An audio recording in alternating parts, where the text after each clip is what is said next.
Hey folks, what's going on? My name is Phil Kearney. I create role-playing games, I illustrate them, and I publish them online. Right now I'm checking on my signal to make sure how my sound is coming through. Right now I'm checking on my Sounds fantastic. Okay, great. So sound is good today. We're going to work on Bastion campaigns. I'm going to ramble a little bit because I got some buttons to press for like the social media postings and stuff like that. So if you're down on taking a thought journey with me, thank you. Just to start off, let's say I create role-playing games, I illustrate them, and I publish them online. I've been a DM since 1987. I've been a freelance illustrator since 1999, and I've been creating content for Dungeons & Dragons 5th edition since 2018. And boy, I love D&D. It is my forever game. I love it forever. I am such a fanboy. I'm addicted to the IPs, and I absolutely adore the release of OGL in the year 2000, and then having obviously Creative Commons now and the DMsGuild and D&D Beyond, all those different marketplaces for third-party content creators to create D&D stuff. So I make D&D stuff. I've been doing it for a number of years now. There's a stack of books that are in the description down below that you can check out to see the different stuff that I've done in the past. All my work has a 100% free preview.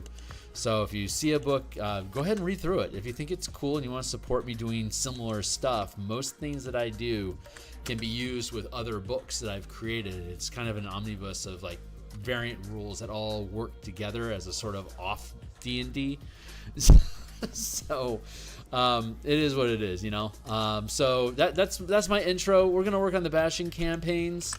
It's a supplement about gamifying and creating risks and rewards for characters that have bastions.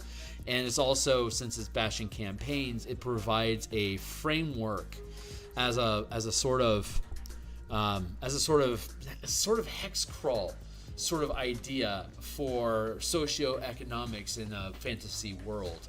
You taking control of a region, perhaps having an army, influencing your will through economics, perhaps through a religion or a god that you worship or an ideal that you follow, or economics, ideals, and warfare are these different arenas where your character can interact on behalf of or in addition to an organization or an army or a body of followers or residents in a settlement. But it's a way of creating a 5e mechanic language that's familiar to us by reading the player's handbook in DMG. We can just naturally extend concepts of characters into settlements, structures, bastions as it were, and armies, to be able to have this scaling that you can move from being a character, an individual character, to working at an organization or a community level and making decisions and making ability checks and skill challenges at that level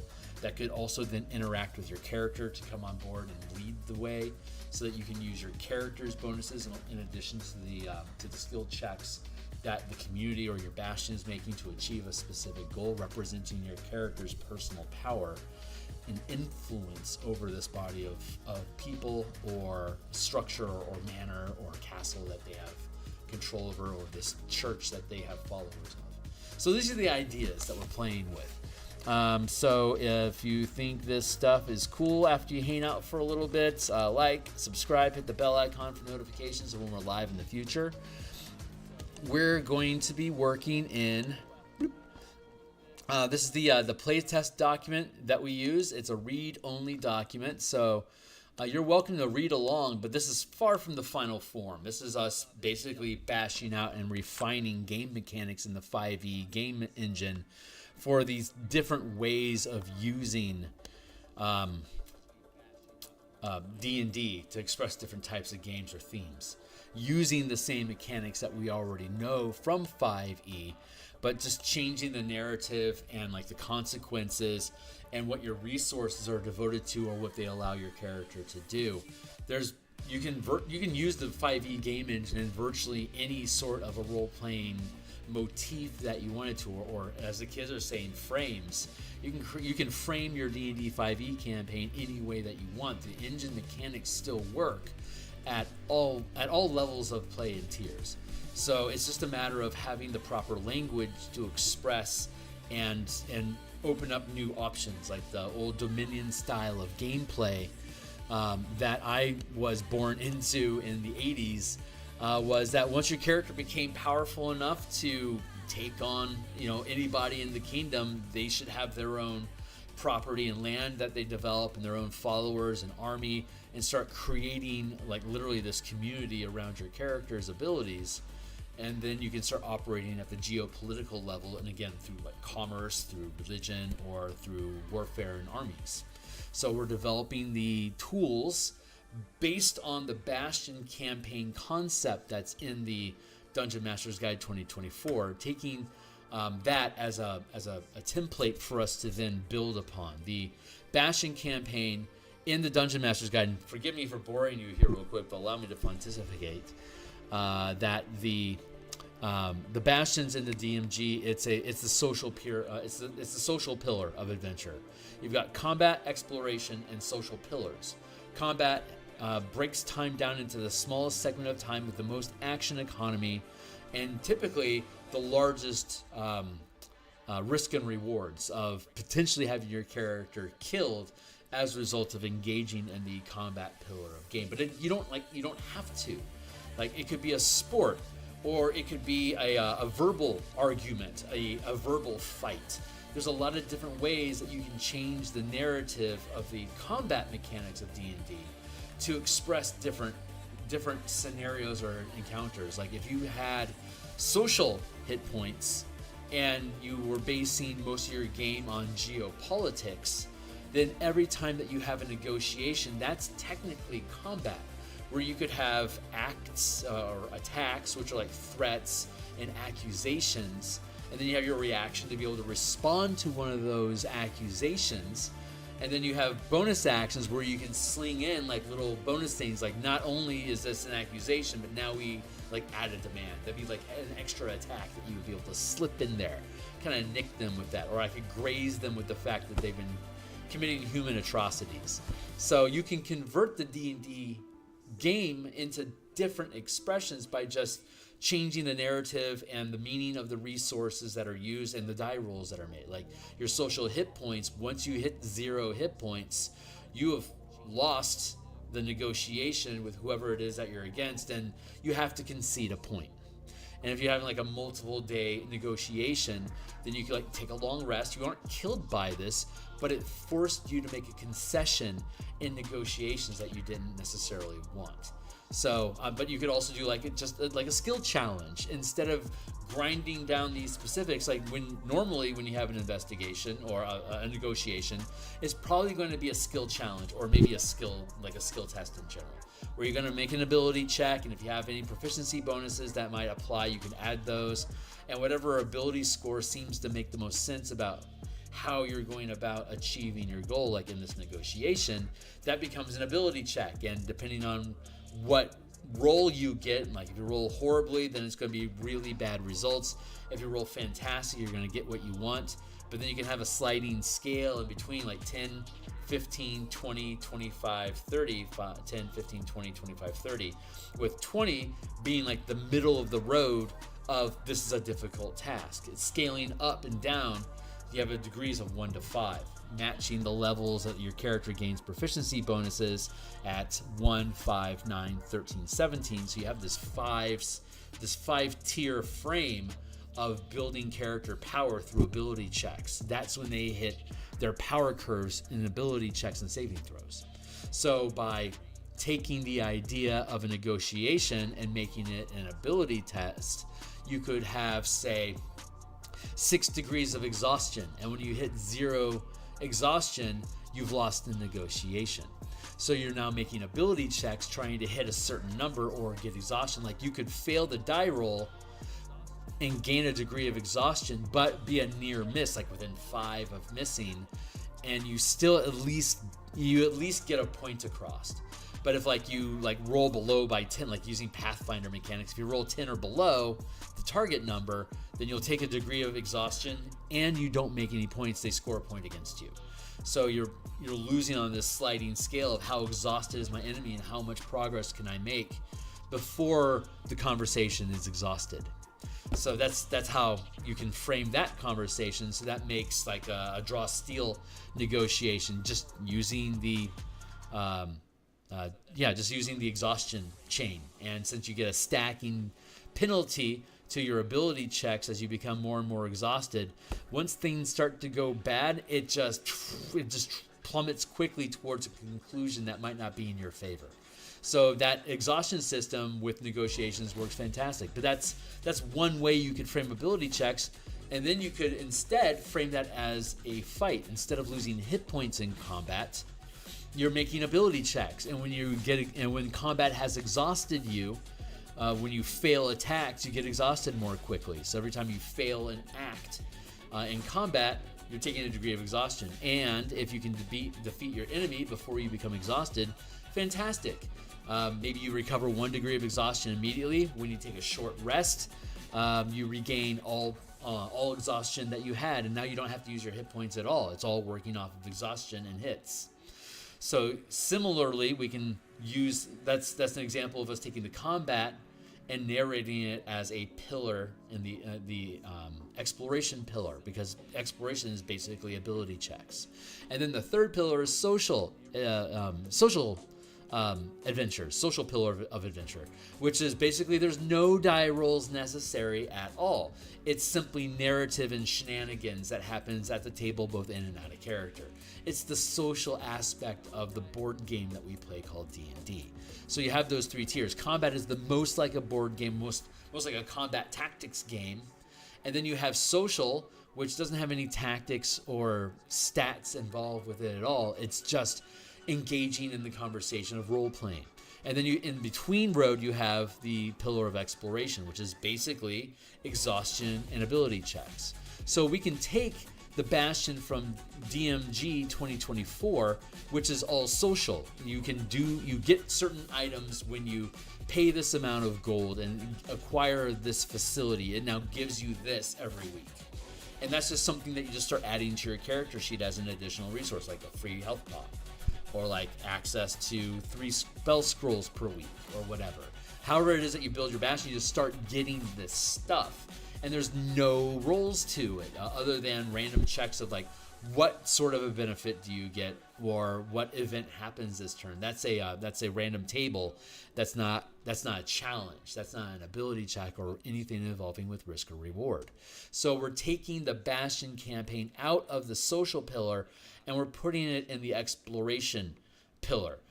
So that when you are leading this organization, whether it's a community, a Bastion, or an army, it's multiple individuals that are following your commands, and those commands are issued and carried out as ability checks.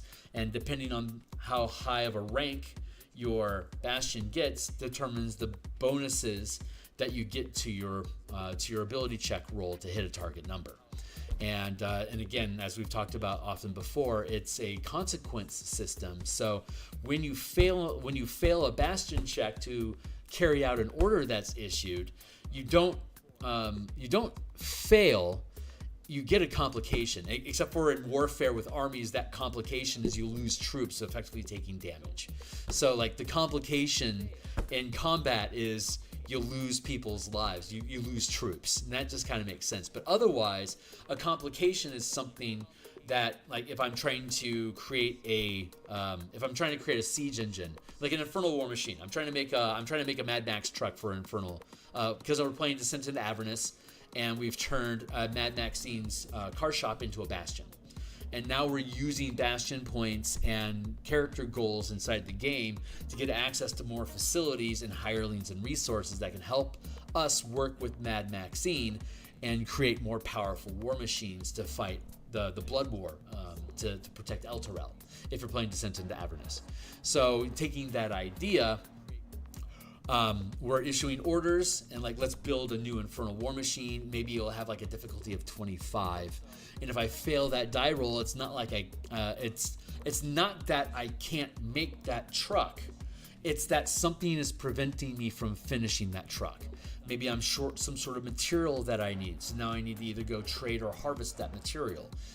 Maybe there's maybe somebody sabotaged my workshop, so now I need to use like scouting and espionage to track down as like counter surveillance to find out who's sabotaging us, so you can potentially turn that into a combat encounter or a negotiations ability check test.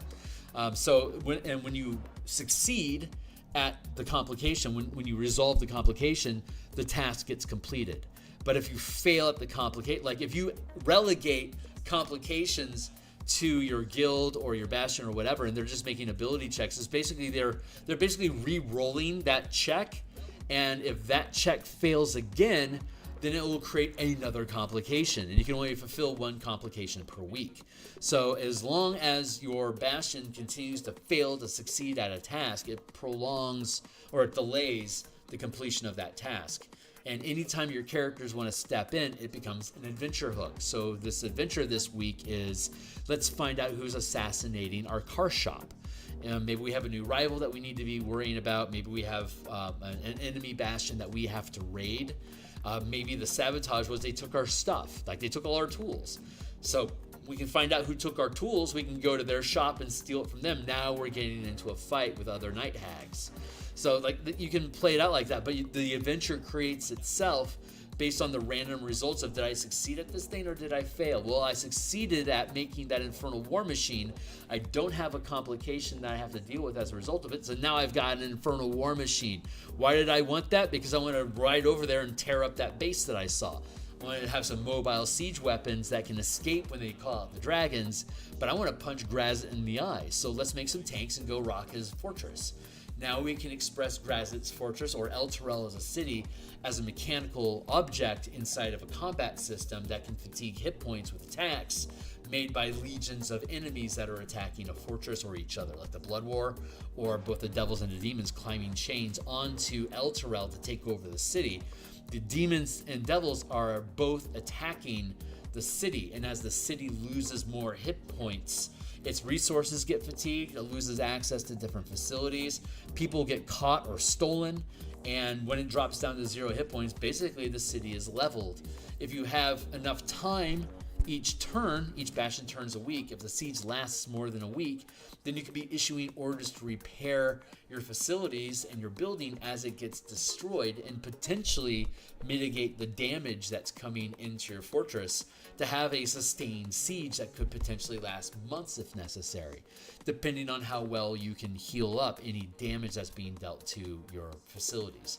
And in the case of an army, it's your facilities are basically squads of soldiers. So as you take damage to your army, you'll lose points of resources that ends up resulting in having less people in your army. So it becomes smaller. It can deal less damage in exchange with the enemies that you're facing. And so once one enemy gets ahead and they erode the quality of an army so that it drops in a rank of strength, now the winning team is rolling larger dice than the losing team, and you keep hitting each other for points. And as the army dwindles more and more, you have to decide how much of this army do I want to wipe out in trying to defeat this enemy or siege this tower or take over this community. There's a risk loss you have to assess there. Like, am I going to degrade from 1,000 troops down to only 100? Where am I going to draw? Maybe I draw the line at 5,000 troops because I have to replace those troops if I want to have that same level of power, which means I need to find enough soldiers that are willing to do this. And if I'm just losing battles, I'm going to have a hard time recruiting new soldiers to replace those. And now I've just degraded my own military strength. I made a gamble and I lost.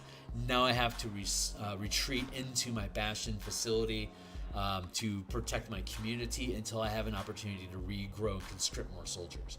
Like it's a mix of ability checks and combat because you have hit points and the amount of resources that your bastion or your army has.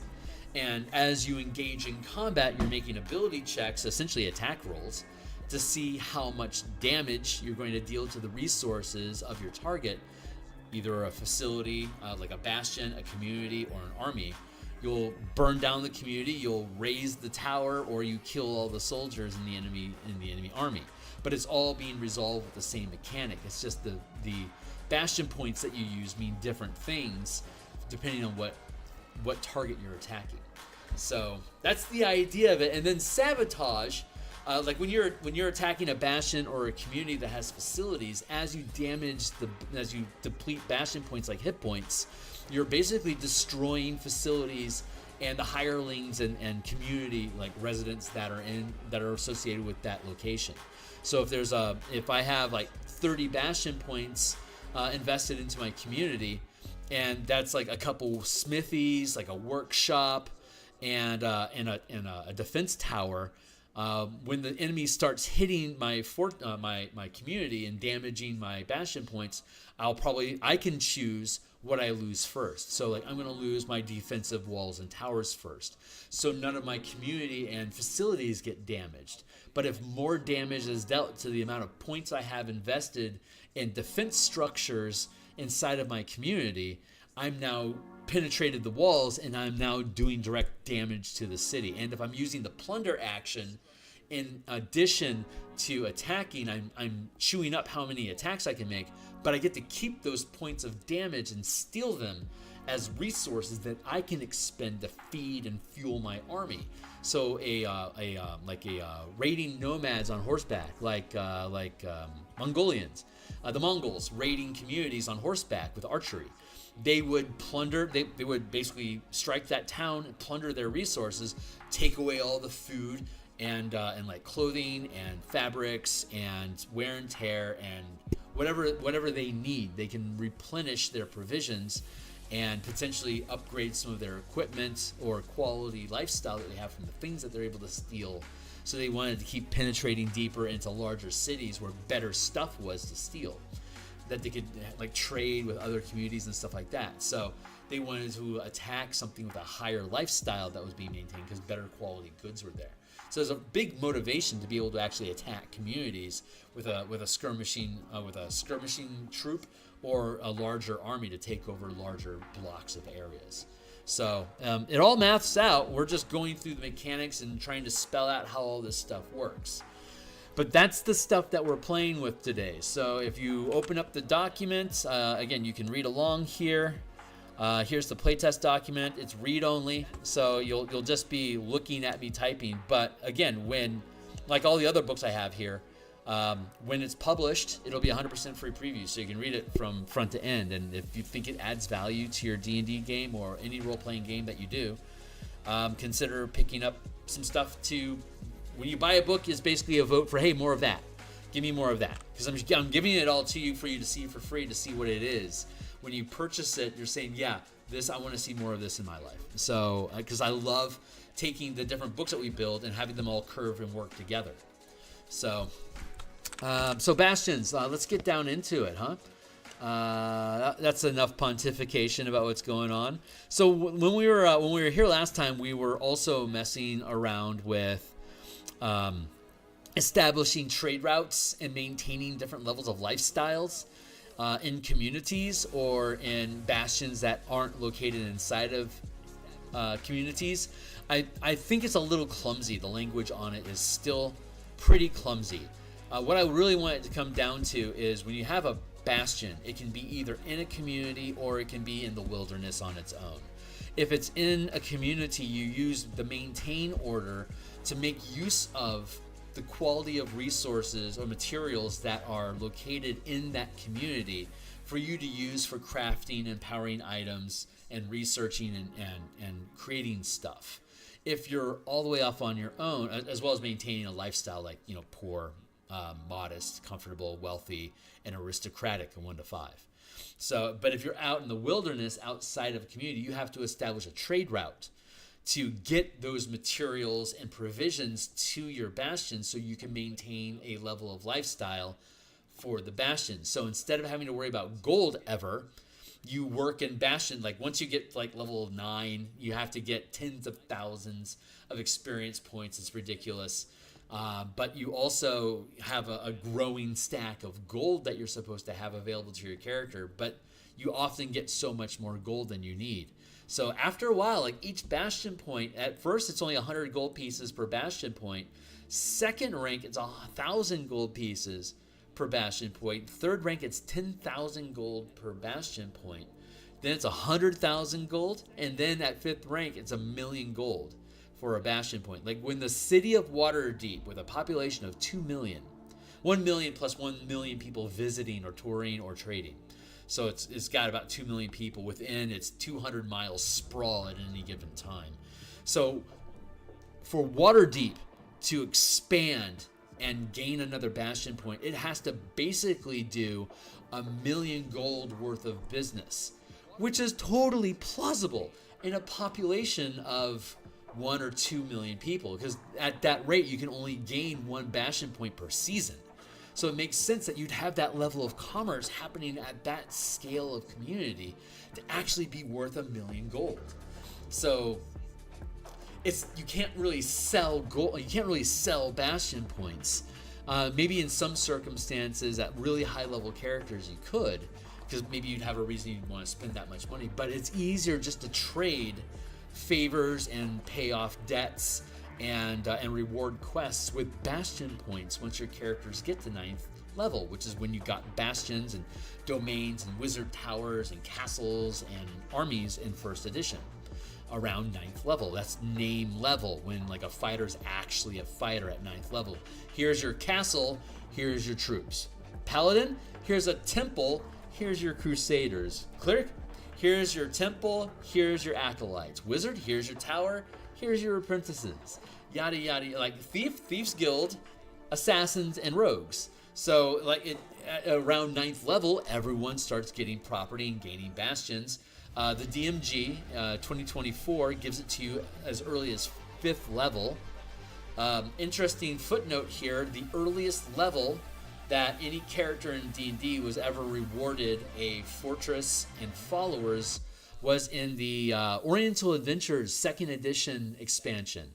And it was the Sohei, which was basically like it was essentially like a paladin, like somewhere between the space between being a ranger and a paladin.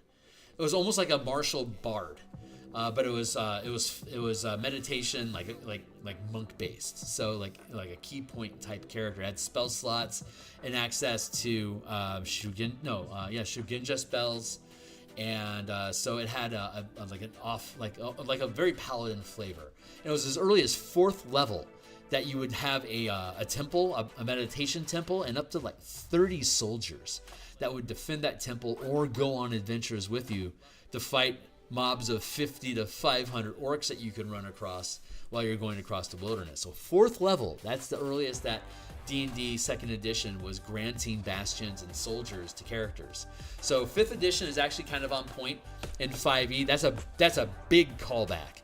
But with this Bastion campaign, we give you a Bastion as early as 1st level. As soon as you have 1 Bastion point worth 100 gold pieces, you can have like a locksmith's shop, or like a coffee bodega, or like a little outpost in the wilderness, or whatever. And you can essentially start using Bastion points immediately. Each character can start with 1 point, so you can put them all together to get 4 Bastion points worth of structure working together and starting to build a community home together. Or you can build different hideouts or safe houses or crash pads all across the campaign world. Whenever you get a Bastion point, you can invest it into, I'm going to set up a franchise here. So I always have some place I can go and do spend Bastion turns and downtime activities inside of. So you can start creating this network of little fortresses or hideouts or bastions that you can just chain as you go across the campaign. But if you're putting these bastions in locations that aren't inside communities, you have to establish a trade route to get there. And similar with armies, when an army is on the road when you have an army mobilized, it has to have a supply chain or a trade route connected to it. So as it travels, it continues to have provisions provided to it. Otherwise, you're burning points per round. So a Bastion turn lasts a week. If you go marching for a week to go attack Nibernay or whatever, then you're going to burn through 1 week worth of Bastion points. And if you have to spend 4 points a round per Bastion turn to sustain your army, then when those 4 points are gone, they never come back. If you're like in a community, when you spend those 4 points, they come back next turn because you're doing commerce and trading skills and services to maintain this lifestyle. So once you have a lifestyle established, it basically is like concentrating on a spell. You stabilize those points by like tapping 4 points of mana in Magic the Gathering. You're sustaining this lifestyle by interacting with your community. But if you don't have a community, you either have to establish a trade route so that you have a chain of provisions and resources coming to and from your community. So once you connect a trade route to a community that can provide what you need, then that becomes a stabilized, sustained source of tapping your cards, and now you have this trade route that's established. The problem with an army is, as it continues to move to new hexes or new areas, as it continues to move further and further away from the Bastion, you have to keep extending that supply chain further and further. And if at any point you don't have enough Bastion points available for you to maintain that distance, it now has to plunder communities to steal Bastion points away from those communities to create resources for that army, or the army starts losing Bastion points, meaning that you're losing troops. They're shedding off and leaving because you aren't feeding them and keeping them healthy anymore. So they're going AWOL. They're mutinying. They're ditching you. So if you can't sustain your Bastion points, if you can't maintain at least a poor lifestyle inside of your army, then you start losing troops. So establishing a supply chain to your army is important. Otherwise, you have to attack neighboring any kind of communities that are nearby and plunder them to take their points away, and then consume them like locust. So you want to like pace yourself. Like when you have your army, you issue orders. Like you issue the move order, and you would issue the trade order to extend your supply chain. And if you can't hit the target number that you need, like if you're maintaining like a comfortable lifestyle because you have that because that's the contract you got with the mercenaries that you're working with, if you fail to maintain that comfortable lifestyle, DC 20 on your trade check, something went wrong with the supply chain that it can't expand. And that can immediately become your character's adventure. Well, it looks like there's this bridge that they're trying to get across, but our enemies have closed off access to that bridge, so our supplies can't reach us here. Even though we're on the other side of the river already and we're doing our own army thing, our supply chain has been cut off at that bridge 5-10 miles back. So we need to go send a small troop to go in and try to break up that bridge barricade. And maybe you want to send your characters in and go in and assassinate the people that are inside there, or whatever it is that you want to do at the character level. Or if you just want to handle it the character as characters with a small army, you can go and attack it. Or if you want to just relegate it, like send a bomb team out there and get rid of the people that are blocking the bridge. And if they succeed the ability check, they'll reestablish that connection. But you had to issue an additional order. So I have to issue an order to move. I have to issue an order of trade to establish connection with my supply chain. And now I had a complication. So now I have to burn an extra order to be able, and that could cost me Bastion points. And I might not have the Bastion points to spend. So now my characters have to go deal with it, because I can't just have my army take care of it for me, because I don't have enough orders left in my inventory. Like I can only do X amount of, like I can only issue a number of orders equal to your proficiency bonus. And once that's exhausted, I don't get any more back until I finish a long rest. At the end of my Bastion turn, all my resources and orders reset. It's like taking a long rest. So you get all your shit back, and assumedly, if you have a number of facilities that you're maintaining and a lifestyle that you're sustaining, when you get your Bastion points back, you don't get those points back. Otherwise, you've got this floating pocket of, what do you want to do with these points this turn? It's like, oh, let's hold on to a couple of them in case we have a complication, so we can issue an order to fix it, because we can only go on one adventure at a time. So if there's more than one complication, at best our characters can only do one, unless you're running a campaign where the players control multiple teams of characters, and you don't progress the Bastion turn until all of the groups of characters that the team wants to play complete their individual tasks that turn. So assumedly you're only playing one party, and they'll go on one adventure, and that adventure could take like 4 or 5 sessions of you guys playing, and when it concludes, the Bastion turn also concludes with you having completed the task, succeed on the adventure, or died trying, and then making new replacement characters to fill the Bastion as fixers. But assuming that you succeeded at the task, you not only went on the adventure and got whatever cool loot connections and information you got, and character progression and story depth that you would normally get in an adventure, but you also resolved the complications, so the thing that you wanted to do continues and potentially completes at the end of the turn because you fixed the problem. So it builds this campaign where if you want to, like, I want to affect that town, how do you want to affect it? You're given the tools to be able to impact how it operates in the world, or grow a baking shop to be the best cupcakes in every reality. Like, gods from Gehenna come and visit you because they love your cupcakes so much. Like, that's a 5th ranked bakery. So like, you can have, like, we did shenanigans like that in 2nd edition all the time, but we just kind of made it up. Most of it was in the social pillar. We just kind of made it up because it was fun and created a narrative, and the DM would then create adventures based on the shenanigans that we were pulling in our bakery that month. And this is back like in 1996. So we in Athos we were building golf courses around oases that we would find, and then we put bodegas and inns and lounges. At one point we found a dungeon. We turned it into a tourist trap to send people down into the dungeons to experience the horror, the Tomb of Horrors. It was fun. But in 2nd edition, it was all just narrative description, and if there were any mechanics tied to it, it was because you triggered some sort of adventure that the DM came up with.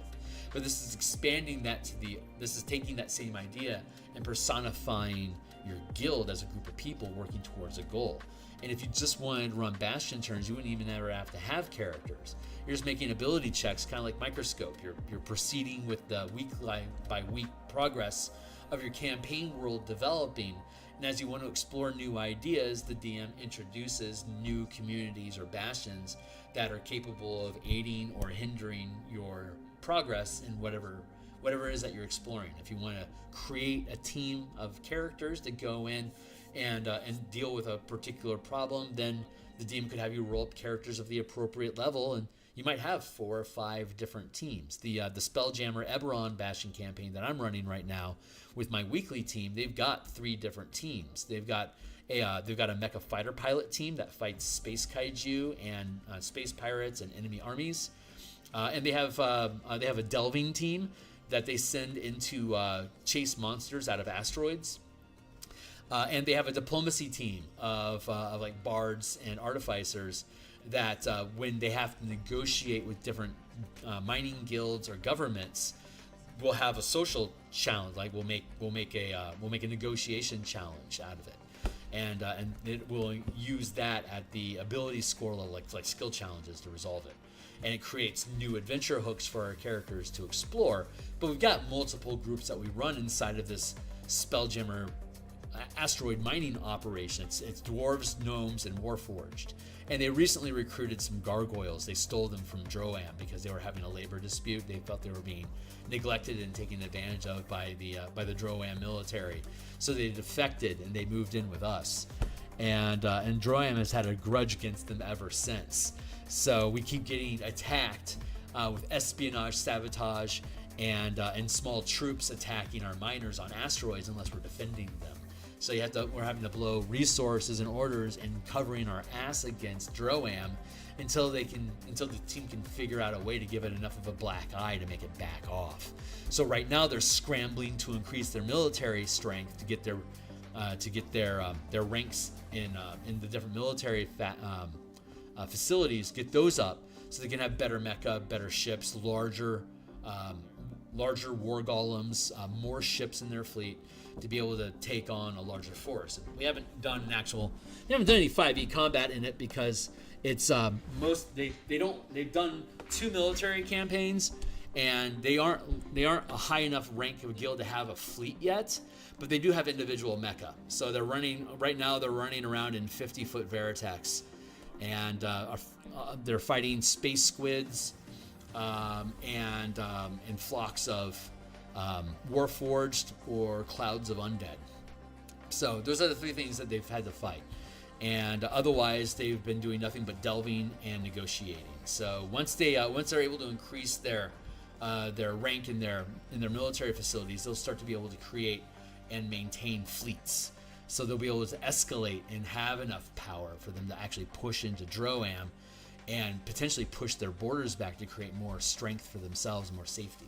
So they're working hard to get the rank up, to accumulate enough Bastion points to increase rank to 3rd rank, so they can escalate, like they can improve their mecha shops and their hangars and their piloting to 3rd rank, so they can be rolling D20 plus D8 plus 3 plus 3 when they make attack rolls to try to damage enemy fleets. So that's the idea. So that's where they're heading. But that's a good example of how that stuff works. So I know I've been rambling a lot, so I'm going to get back to work. But yeah, I wanted to walk through that because I think I don't necessarily like how the information is currently organized. We're going to have to do another passover on this about the difference between maintaining a lifestyle in a community and using trade to establish a trade route, and how trade routes can either go to a fixed location and be sustained, or has to be part of a continuously extending supply chain to sustain a mobile army. So we got through all that language last session. I don't necessarily like how it's organized, but I think like the organic explanation of it just makes sense. Those ideas work. It works within the frame of the mechanics, and it's a more simplified process than what we were pursuing before, believe it or not. So we've gotten to the point where we're looking at accumulating and creating armies. We had gone through recruiting armies. You have to have a certain size. The number of Bastion points is limited by like the rank of your army is determined by the number of Bastion points that you invest into it. So if you're a 3rd rank Bastion and you want to recruit a 4th rank army, you can't control something that big. It's out of your league right now. You have to get the 4th rank to be able to get to a scale of 1,000 troops. So each Bastion points represents a number of troops based on your scale. So at rank 1 to 10 points, you'll have up to 10 troops. At 2nd rank, you'll have 11 to 20 points, which will get you anywhere from 10 to 100. Like it's 10 here, and then it's also 10 here, but now it's 2nd rank, so you're rolling a larger die. And then it continues to escalate from there. And then 100 points, 100 troops per point at 3rd rank, so you can get up to 1,000 troops here. And then you can get to 1,000 troops per point, so you can get up to 10,000 troops. And then once you get to 40 points, you're capped, basically. Well, kind of capped. The scale now becomes 10,000 troops per point, but there's no upper limit to how many points you can have at that point. So if you wanted an army of 200,000 soldiers, you would need to have 40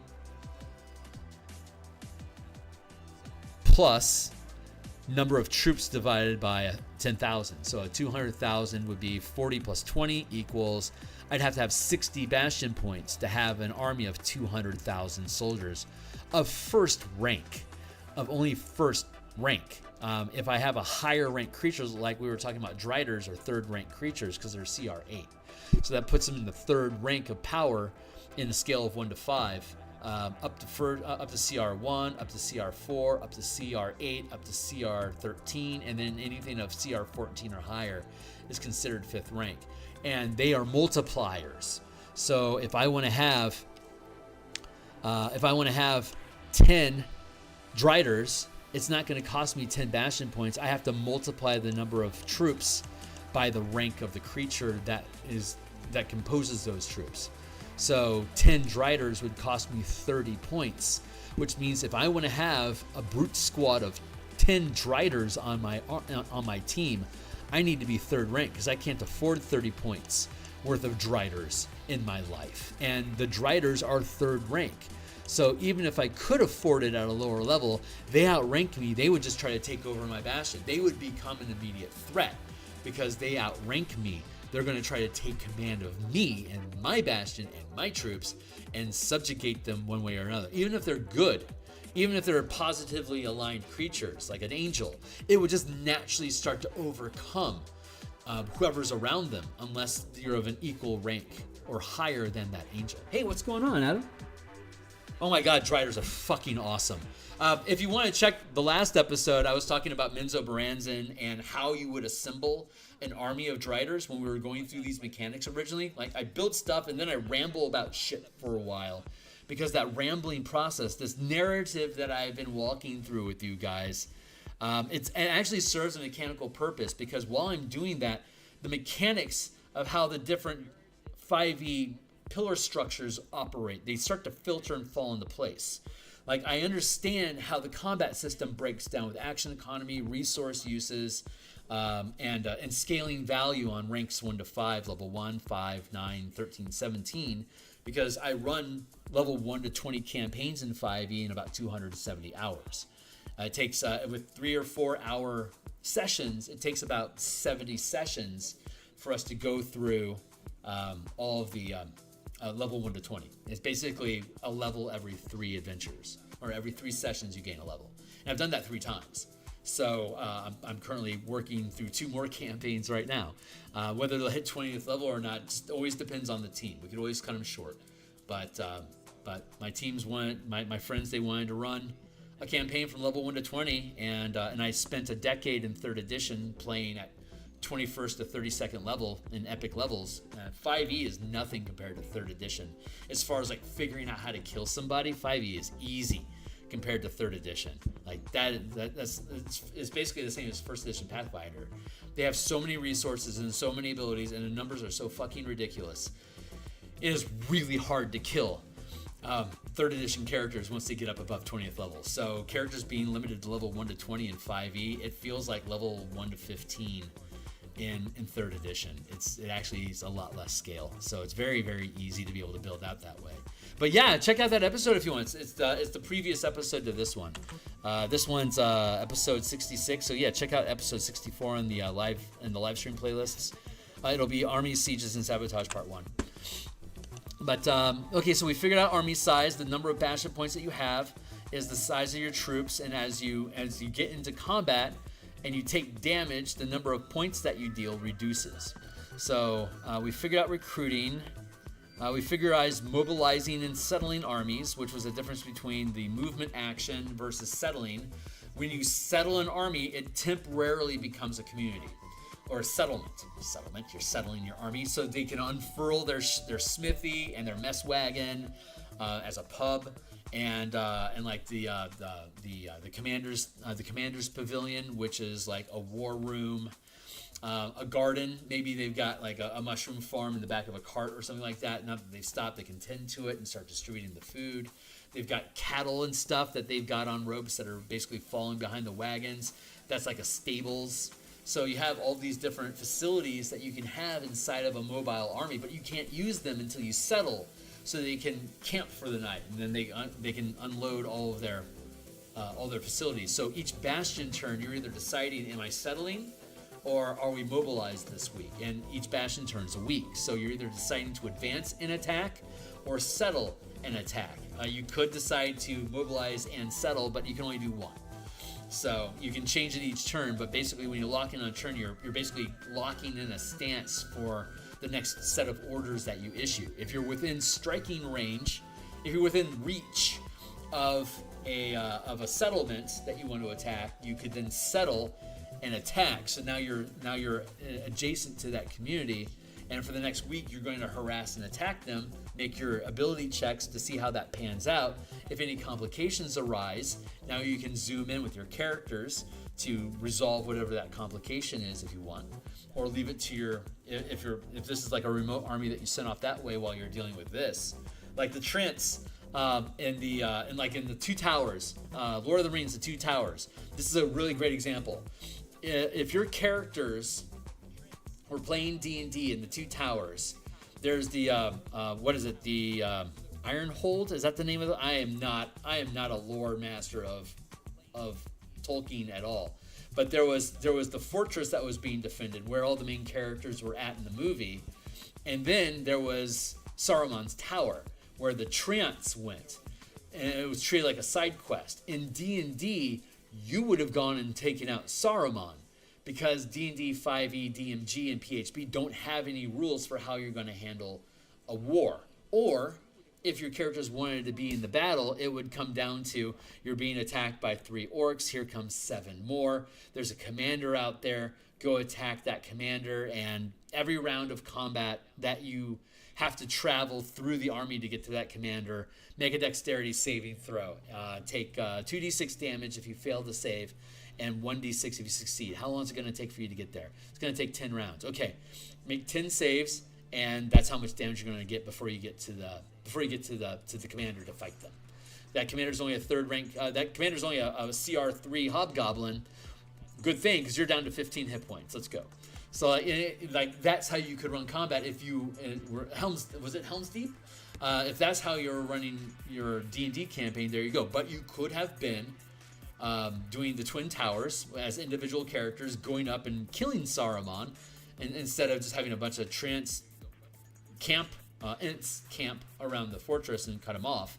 But with this system, you could Helm's Deep? Was that Helm's Deep? Anyway, the fortress, you would then be able to use the entire army to attack the orc army, or they would basically be trying to attack Helm's Deep, and you would be using your Bastion defenses to ward off the fight, and your characters could have their ability checks modify the attack rolls that you're issuing to your army to defend against the orcs.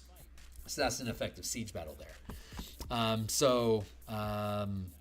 We wanted to have a narrative where your characters could both be operating inside of that army, killing, like attacking the commander and stuff like that, while also having the die rolls and be able to do strategy against how you want to deal with the orcs. So we have a mechanical system that actually has grid combat for troops that operates at the 50 and the 500 foot scale, just like the Spelljammer book that we did.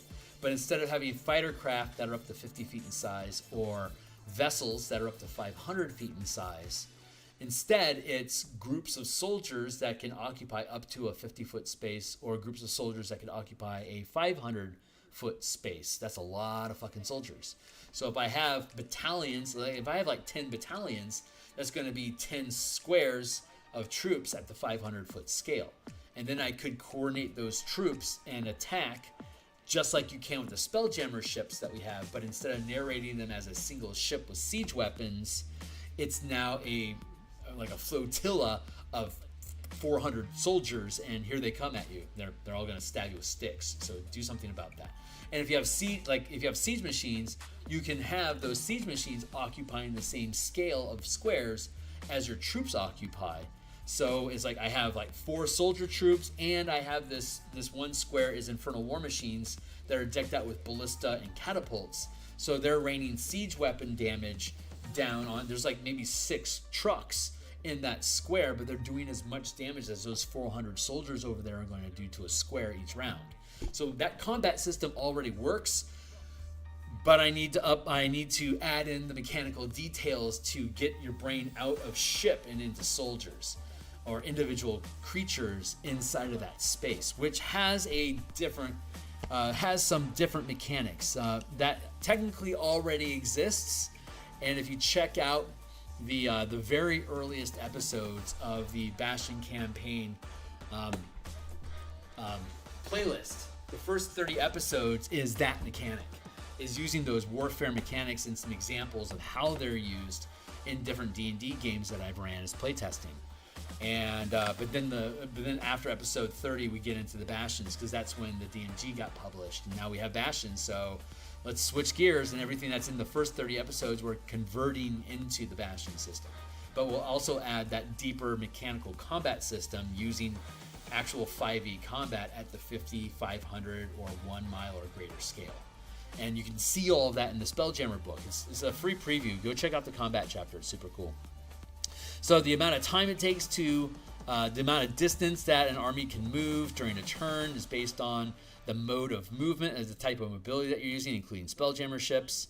And then settling an army is, while settled, an army cannot move. Instead, Bastion facilities sustained within the army can be issued orders. In addition to, the army can attack, defend, and restore troops. Can attack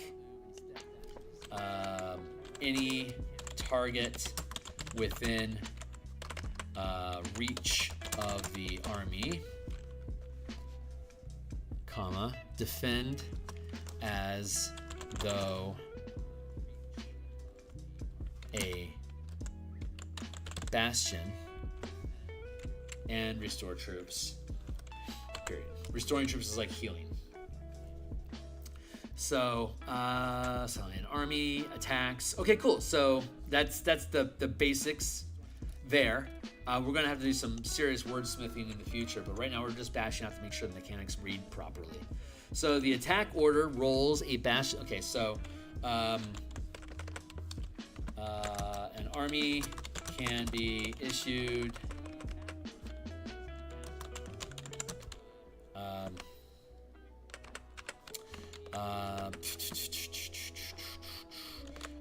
armies are organized into units that are similar to facilities. Each unit can carry out, can attack. I should preface this. The attack action is an order that can be issued to an army or defenders of a bastion.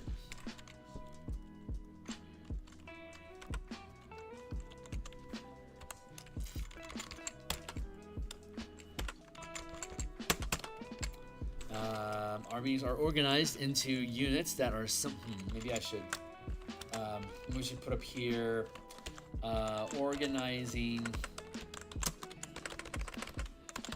armies.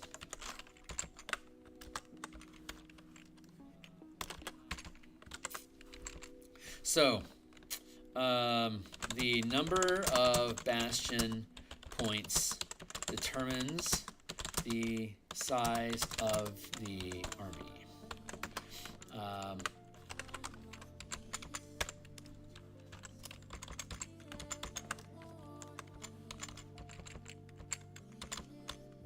Sorry, that was driving me crazy. The number of bastion points determines the size of the army, as detailed above.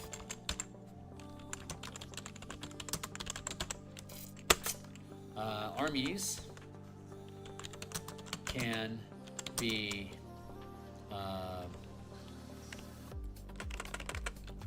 orders can be issued to the full size, to the entire army, or the army can be broken into smaller groups called units.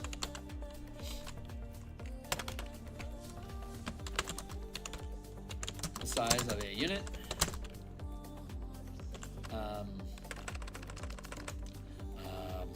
how do I want to word this?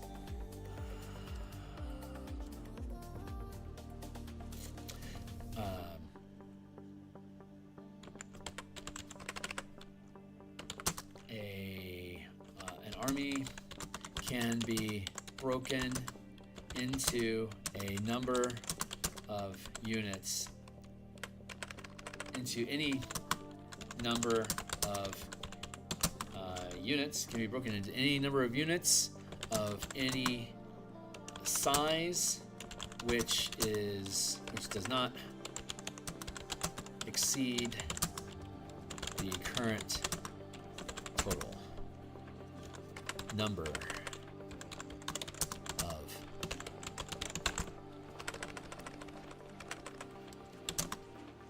troops. For example, a army with 60 bastion points has 200,000 troops.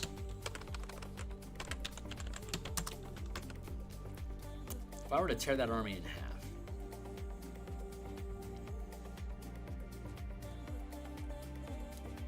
30 points and 30 points.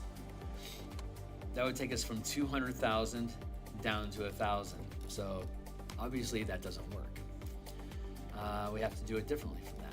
The way that we do it is, because that math just doesn't work on its own. So there we are, here we are. For example, an army of 60 points has 200 troops.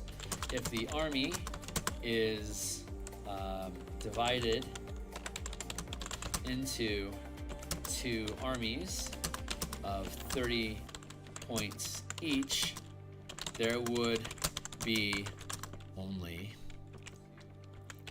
1,000 troops in each unit.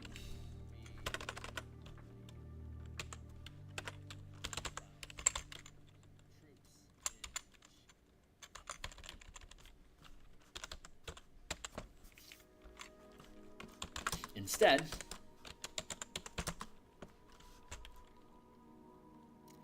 an army divided into two units of 100,000 troops each has 50 Bastion points each.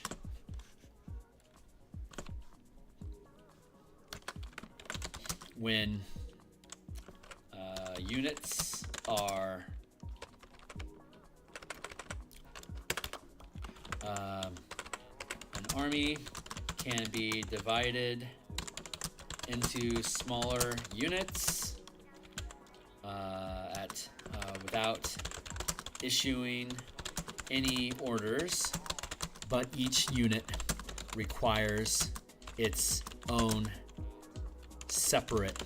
requires a separate order.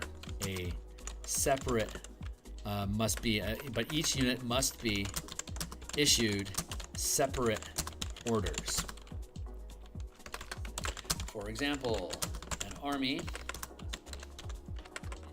an order can be issued.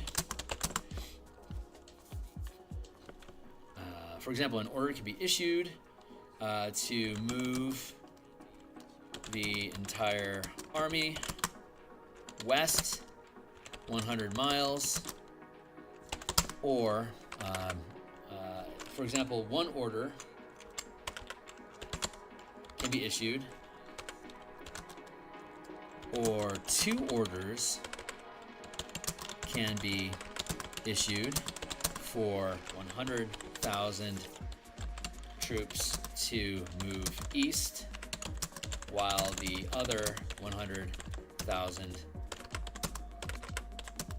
troops move west.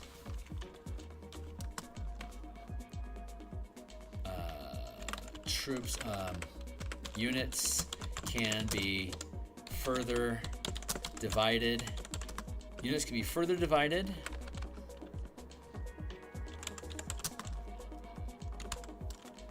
and issued orders up to the maximum number of orders, maximum number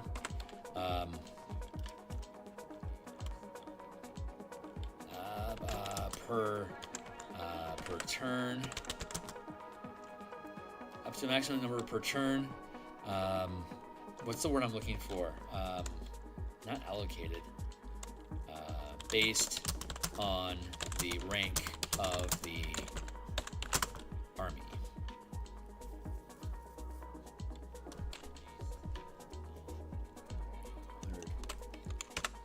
Troops.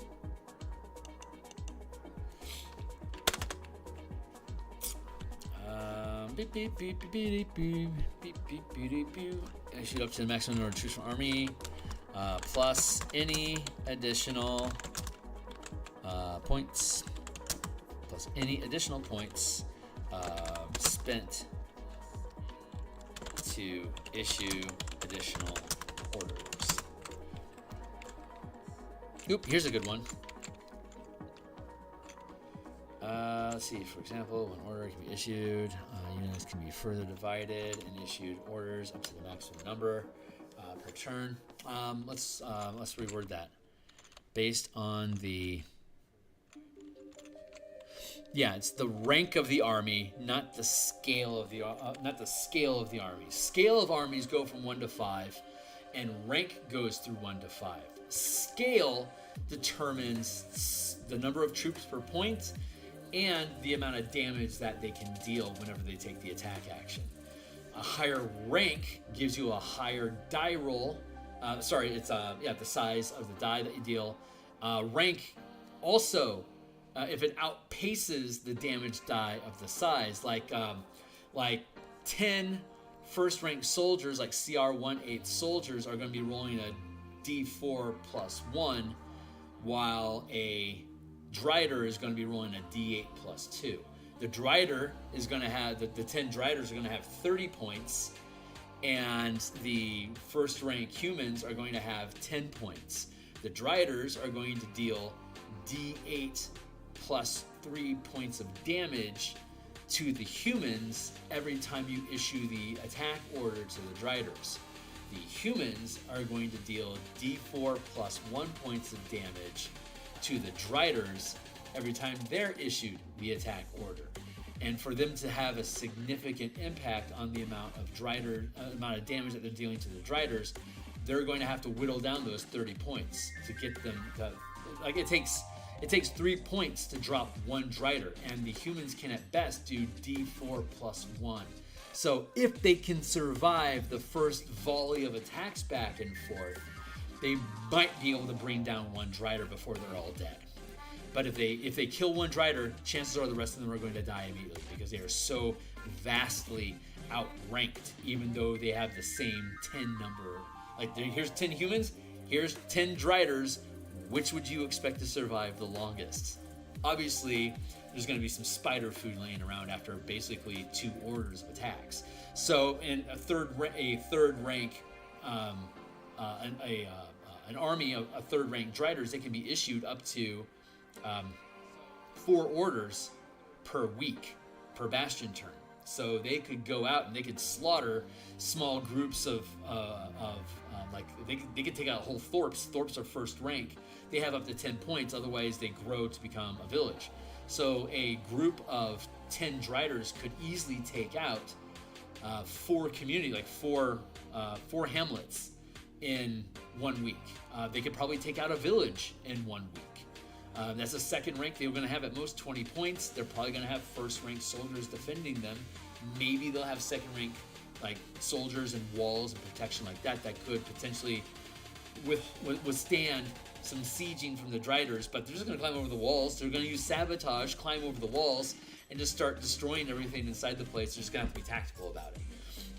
Meanwhile, like an unprotected hamlet, they're just going to run through, just going to burn down and slaughter everyone that they run across. There's no controls there. So anyway, that's the difference in scaling. It doesn't matter how many troops are in each unit.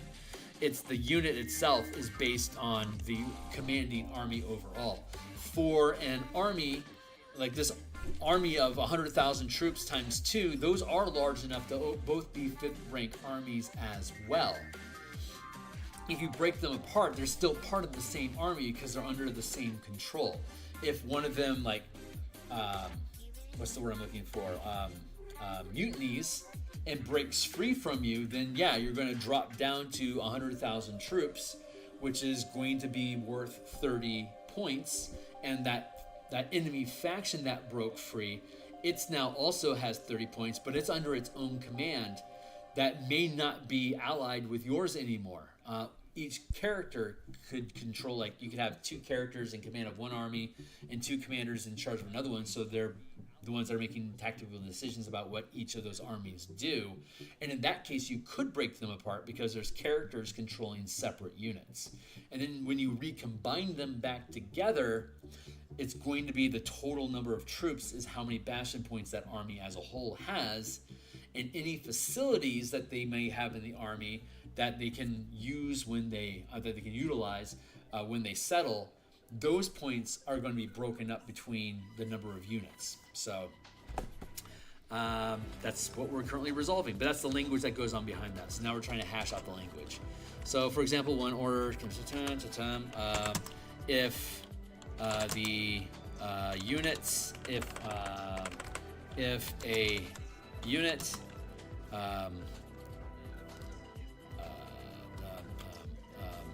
what is it? Mutinies. If a unit separates, not divides, but separates from the army, it becomes a separate army.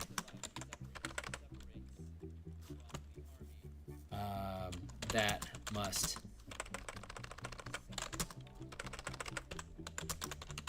establish its own supply chain, plunder, or begin diminishing from lack of resources, lack of provisions. So that's why you retain command, because we break these things off into separate things that are operating independently. They now require separate supply chains. So if they can establish all that stuff, then they're justifying, yeah, this is the amount of points that I have. And if this is the amount of points that are already operating inside of your game, like this 5th rank with 60 points allocated, breaking them into separate armies of effectively 50 points each, that's plausible if they're establishing their own supply chain. If they can't establish their own supply chain, the original 100,000 troops, they've still got their supply chain, they're doing fine. These 100,000, they have to create an equal size supply chain for themselves immediately. Otherwise, next turn, they're starting to lose troops already. And with 100,000 troops, they've only got 50 points. As soon as they drop below 40 points, they've shed off 90,000 troops. So they've basically got 1 week to find however many, whatever the amount of Bastion points it is that you need to feed them each week based on the contract, rank, and size of that now rogue army. It could crumble in a matter of a week or two. If they can somehow plunder and keep it going for a while, that's how mutinies work. If you don't have an infrastructure to immediately accept you, like, yeah, we're going to take 100,000 of these soldiers and we're going to go to Am, and Am's just going to recruit us and we're going to fold into the Am army. We only have to sustain ourselves for like 3 weeks, my boys, and we're going to be there. So if we can hit some things along the way and plunder a little bit, maybe we can keep a hold of you guys. And if my characters can retain control over them by resolving complications that would arise by failing to do so, we could potentially convince them to stay on board long enough to hold out. But that would definitely be a complication that would be resolved. Otherwise, they are going to have to come back to the original army and regain that supply chain. And now the amount of troops that you have is like, say, 150,000. You lost 50,000 troops running off on your own and getting cut off. So when you come back, you've only got 50,000 troops. That's going to be 55 points. So now your army only has 55 points, plus however many Bastion points are invested into facilities when you're settling. So does that hopefully that makes sense. But it's a really, if I can figure out how to word it correctly on the page, it should be pretty easy to grok. But it's getting those mechanics out of my brain and out of a conversation into a document that someone who may never hear from me, never hear me rant about this stuff, will understand what the fuck it is I'm trying to do here. But this conversation I'm having is a way for me to be able to try to find a way to make this language, like to codify this language so that so that we're speaking 5e with it instead of just as a DM talking about design ideas. So that's why we get paid the big bucks. So if a unit separates from an army, it becomes a separating. This will be separating units from an army. If a unit separates from the army, it becomes a separate army that must establish its own supply chain, plunder, or begin diminishing, the number of troops in the army determines the number of Bastion points the new army has and determines the number of points needed to sustain the army each Bastion turn.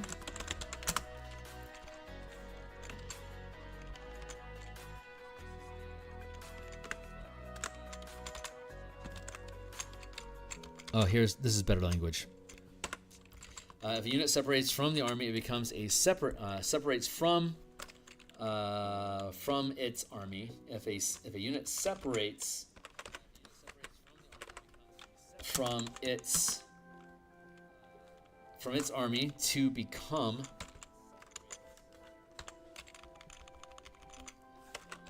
a separate army, the number of troops in the army, the number of troops in the new army determines the number of Bastion points it has, and determines the number of points needed to sustain the army each Bastion turn. As above, this army must then establish its own supply chain, plunder or begin to diminish plunder resources, plunder Bastion points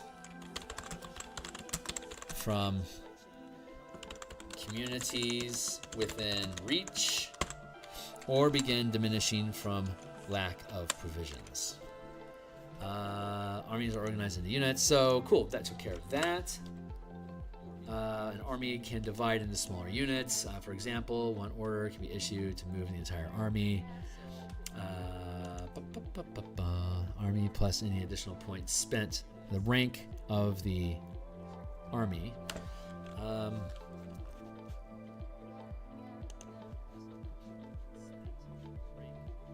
Let's see, for example, one order. An army can be divided into smaller units without issuing any orders, but each unit must be issued orders separately. Must be issued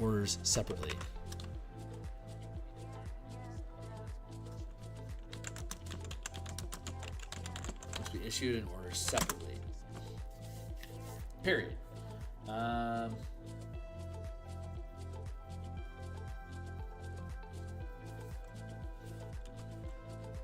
Let's see. Units.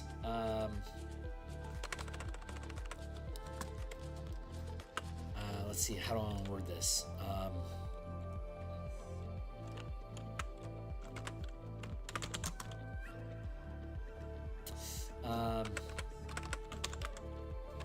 Let's see. Units are not separate armies, and so do not gain their own number. Do not gain a separate number of orders each turn.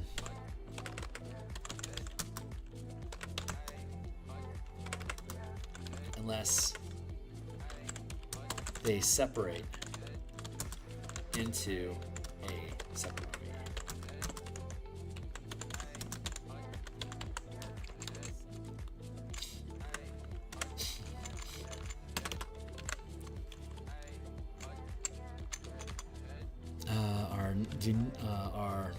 Units are not separate armies. Okay, here we go. Units in an army don't gain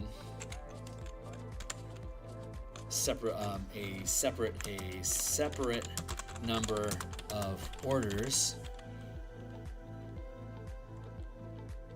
unless they separate to become its own army. Regardless of size, units in an army don't gain a separate number of orders each turn unless they separate to become its own. Unless they separate to become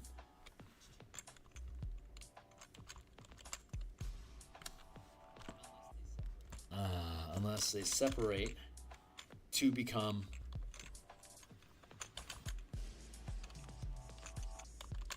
their own.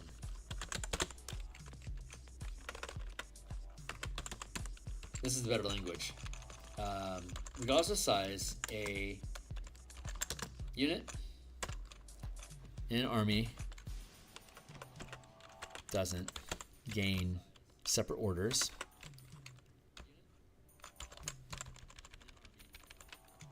each turn unless it becomes a separate army. And then separating units from an army, which we just explained. An army can't be divided into small. An army can be divided into smaller units without issuing any orders, but each unit must be issued an order separately. Must be issued, but each unit must be ordered. Must be issued. Yeah, a separate. I'm using separate too much. But each unit must be issued. Requires a different, not different, no, separate, a unique, its own order. A unit, an army can be issued multiple orders per bastion turn up to the number of. Oh, we already have that. We already have that. I don't need that. An army can be divided into small units. There we go. Organizing armies and units. There we go. Settling an army while settling. Let's see. An army. While settled, an army cannot move. Instead, bastion facilities. An army can have as many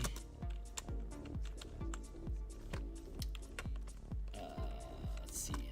An army can have any number of bastion points spent to have facilities as a normal bastion and settlement while the army is settled, up to the maximum number, up to the maximum total of points for the rank of the army.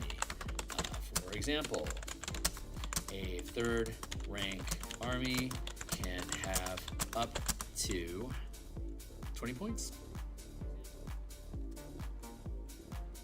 Up to 30 points, thank you. Up to 30 points. For example, a third rank army can have up to 30 points.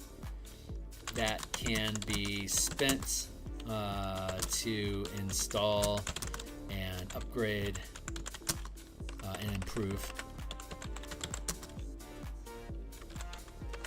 up to improve facilities up to third rank,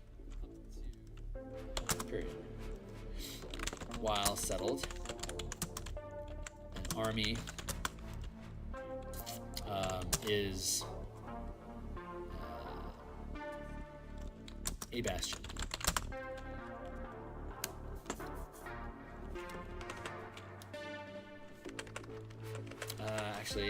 While settled, an army is considered a community. An army is a community, is a settlement of a rank equal. While settled, an army is a settlement occupying space. Do you have that listed above here already?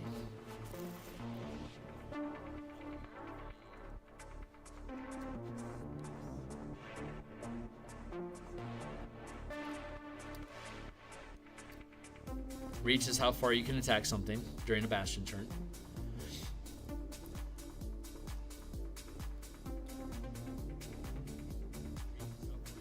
Recruiting and maintaining.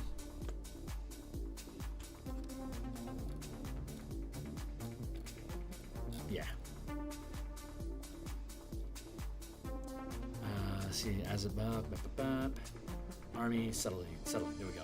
An army can have any number of Bastion points spent to have facilities as normal. For example, a third rank army can have up to 30 points that can be spent to install and improve temporary facilities in temporary structures up to third rank. And we have construction time for yurts and stuff like that above. While settled, an army is a settlement occupying space equal to the size of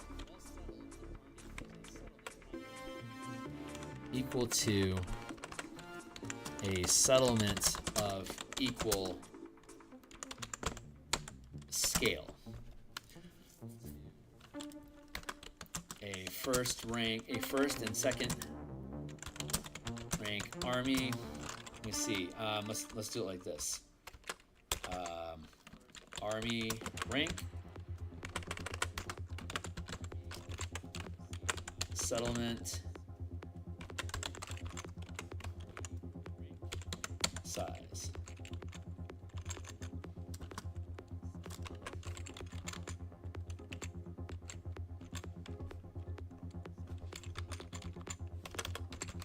One, two, three, four, five.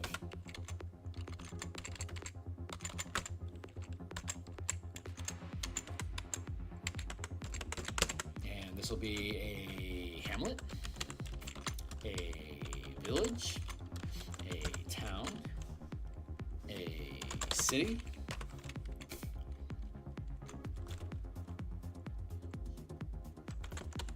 metropolis, army scale.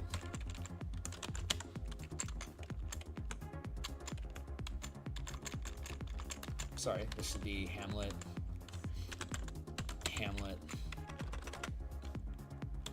village,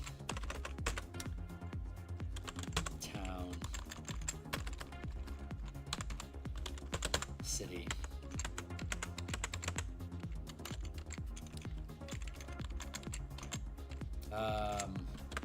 Troop total.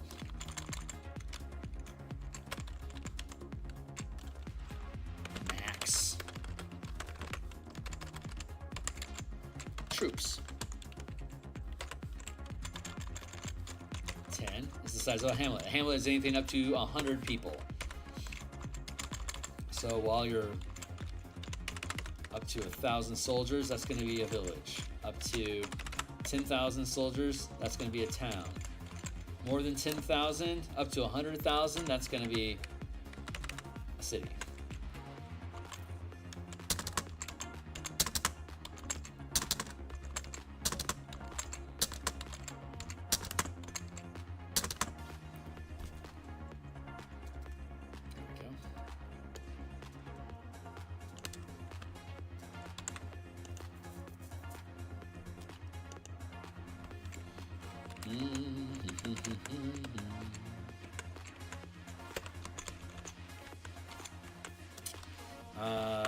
Subtle.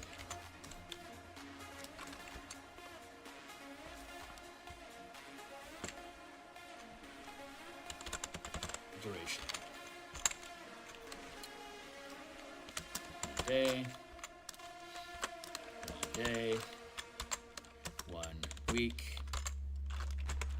1 month. 1 season.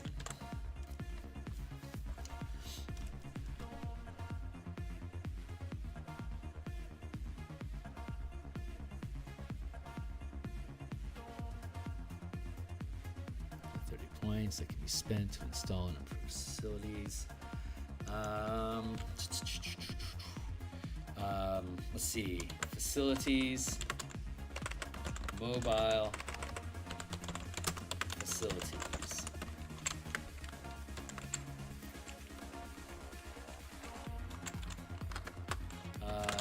scale of army determines the minimum duration of time required to settle.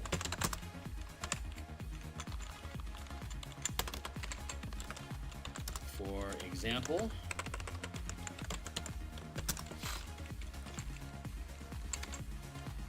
facilities can be issued orders during this time period. For example, an army of 60 troops occupies a space of 1 mile radius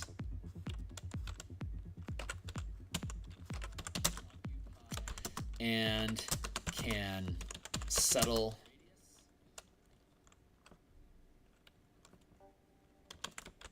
camp in 1 day. You can settle camp in 1 day. An army of 20,000 troops occupies a space of, let's go look. I want to say it's 100 miles. Yeah.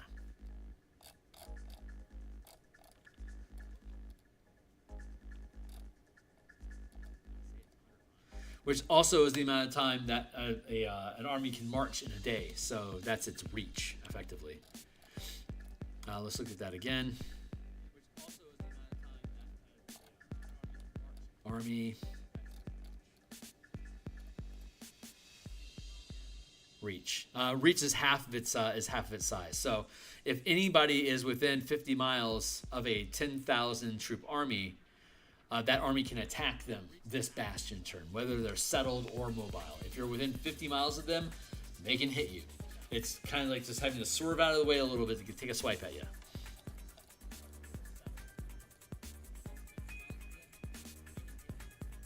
Let's see. For example, an army of 20,000 troops occupies a space of 100-mile radius and requires 1 season to settle camp.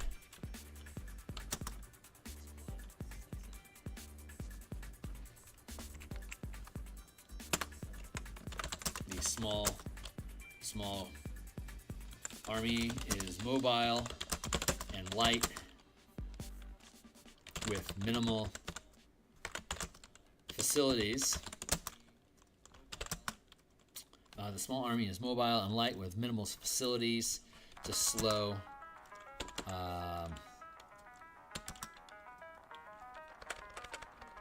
with minimal facilities, period. That's good enough.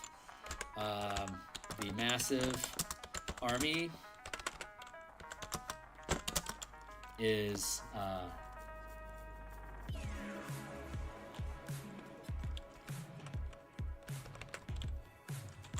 takes months to mobilize.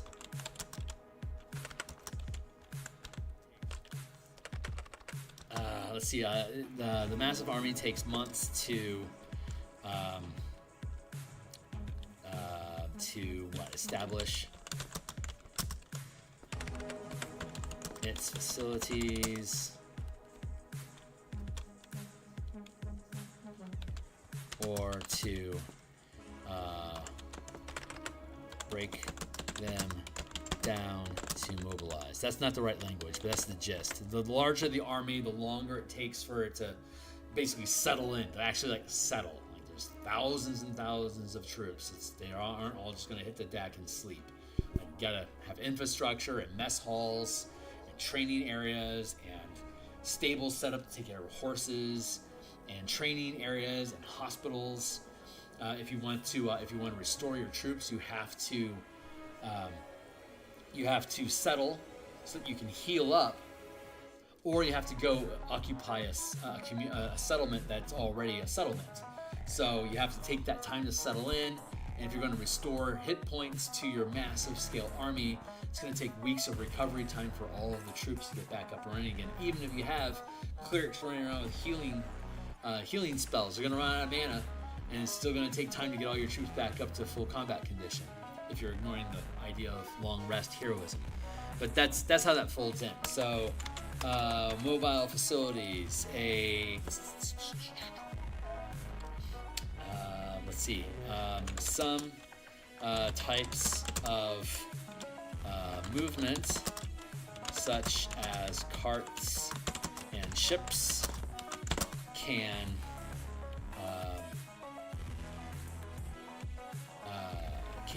move while what's the word I'm using? While utilizing facilities.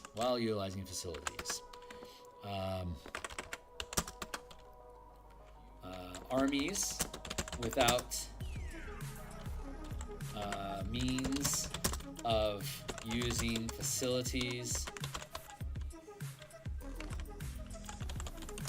while armies without means of using facilities while moving can issue an order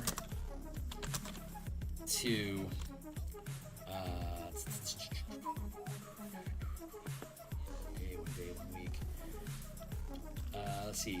armies without means of using facilities while moving can issue a separate order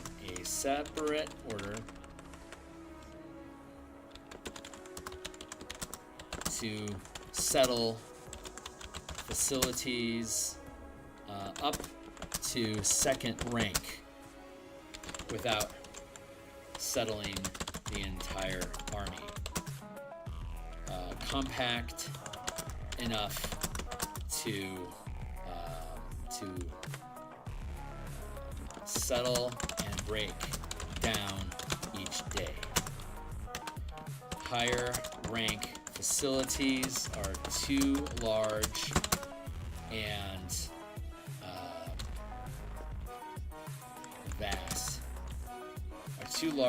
and require too much equipment and materials to operate while the army is moving. That's horrible language, but it resolves the mechanic. Like when you create a mechanic in a game, it has all of these secondary and tertiary effects that impact the game. If I allow you to have an army, can it have facilities in it? Well, if it has facilities in it, how can this army mobilize and still use those facilities? Well, if a facility is vast in size and requires shitloads of equipment, how fast can you actually get that assembled and then break down back again? Maybe assembled is the right language.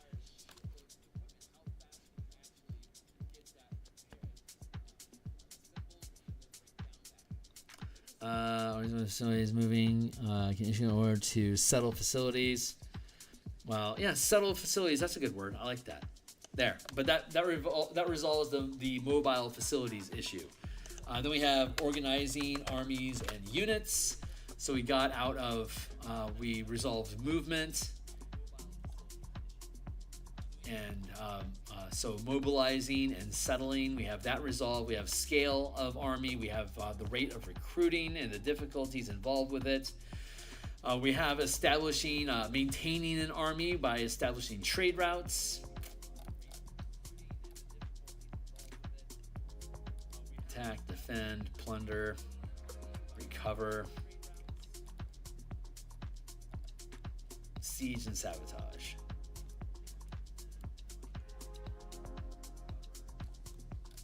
And then we have more language about attacking and defending that we may or may not need. We'll see how redundant that is. Repairing, and then we'll get into Bastion events. So we have attacking, defending, plundering, and recovering. separating units and armies. Let's see.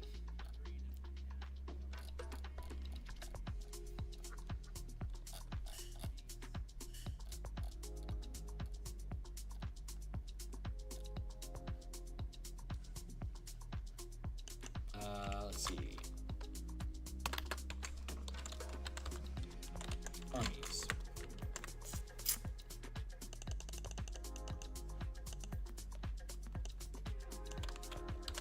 I'm gonna lowercase that, but bigot. Copy.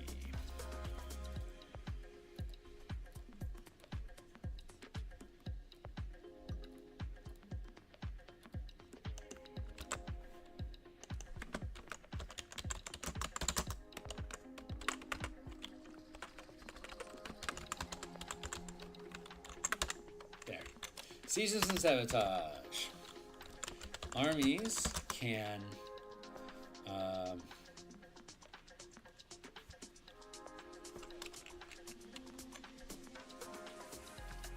let's see, how do I want to word that?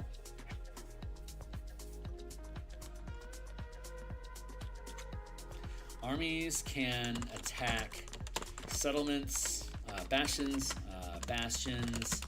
settlements, and other armies through siege warfare.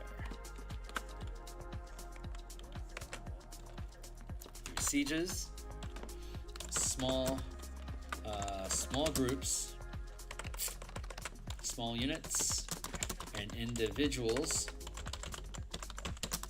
can sabotage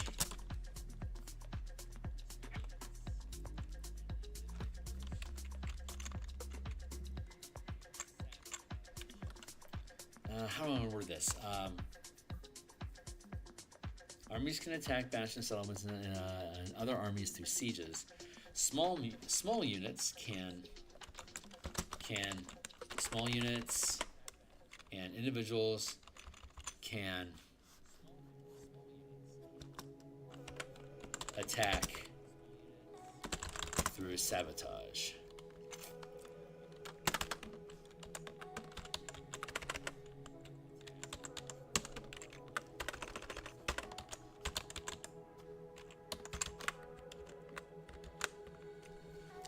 Bigot. Big.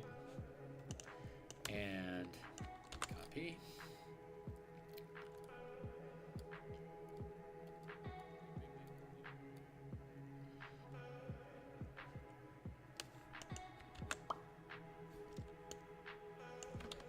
Sabotage.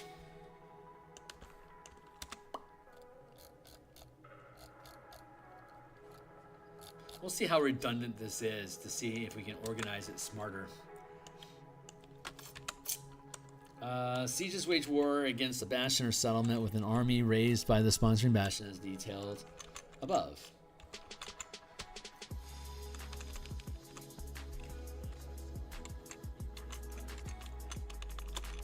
Sieges are battles between armies, or when an army sieges are battles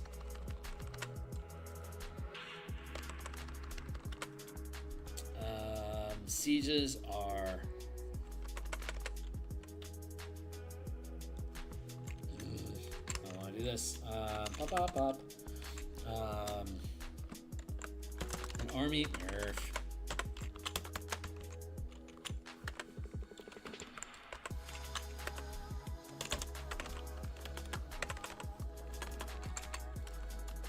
army is able to siege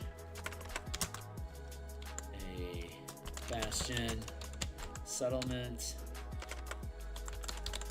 or another army by moving within reach of the target and issuing orders to attack.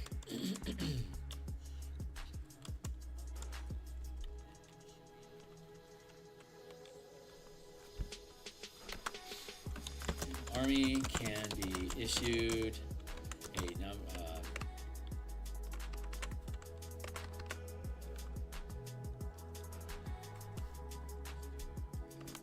bastions and settlements can be issued orders to defend and attack.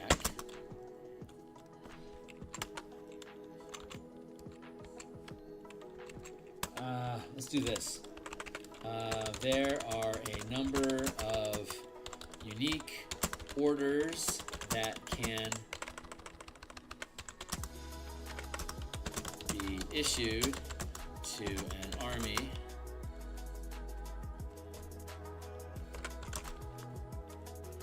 bastion and settlement during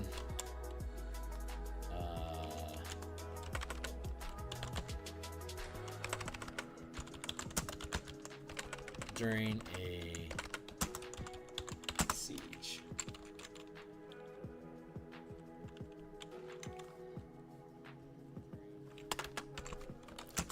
A bastion and settlement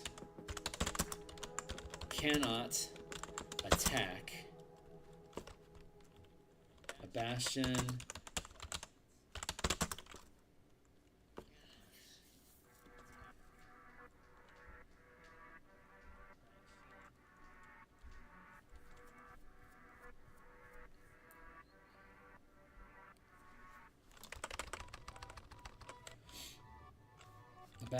settlement and other immobile. A bastion settlement or a settled army. Fuck, this is. How do I want? I guess I just start laying out the language and we'll just fix it later. It's kind of schizophrenic right now because I want to talk about armies. Maybe we should organize this differently.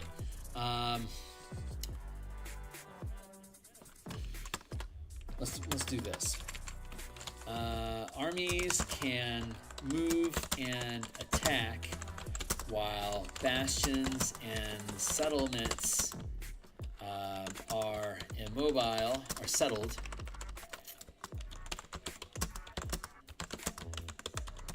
In one place and can defend.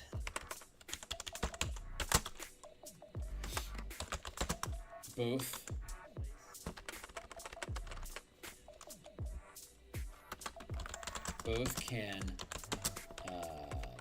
can recover.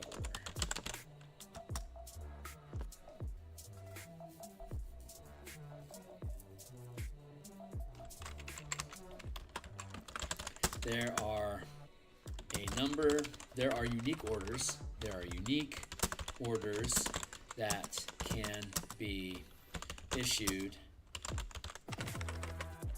to armies, bastions, and settlements. Attack, defend, recover.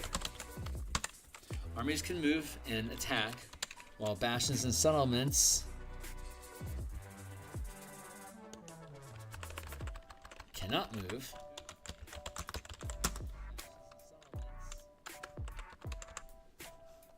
Have no reach.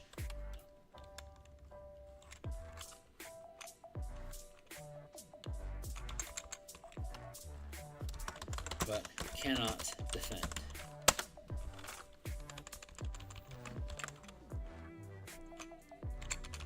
An attack targets within reach, but cannot defend.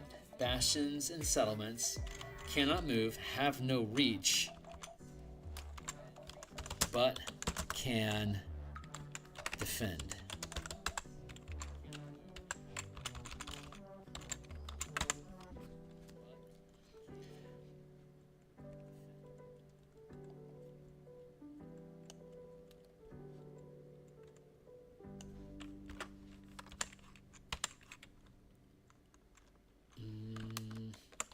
Armies, bastions, and settlements can recover.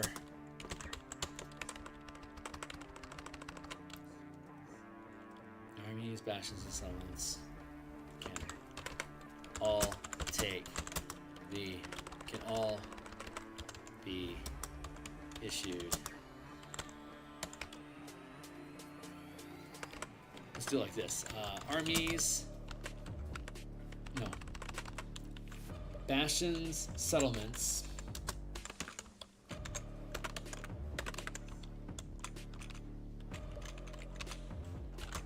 and armies that are settled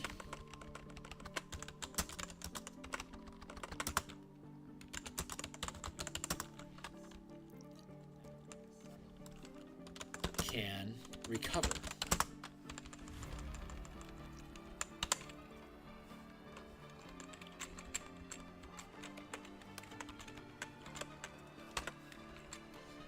Attack is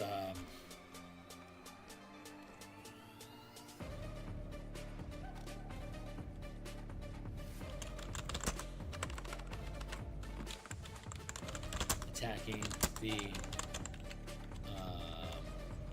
target.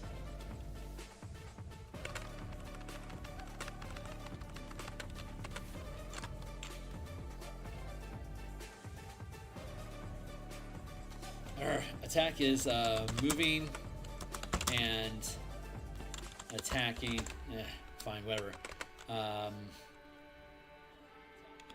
Attacking a target. Defend. Let's see. How do I want to word this? Attacking from a fixed position.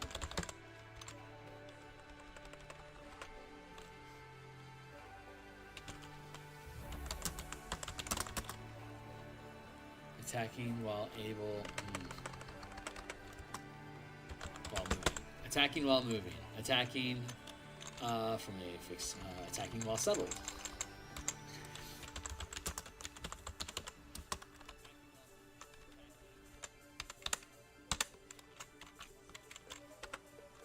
No, that's not. That's not the right word. That's not the right way to. That's not the right way to express this.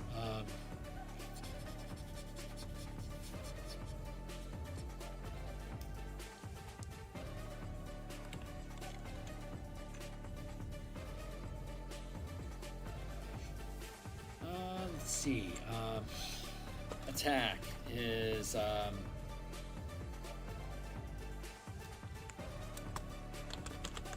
mobile army attempts to damage the bastion points of a target.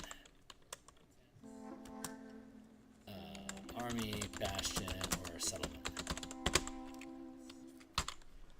Yeah, this is a little redundant. Defend is a bastion or settlement attempting to damage an army and attacking army.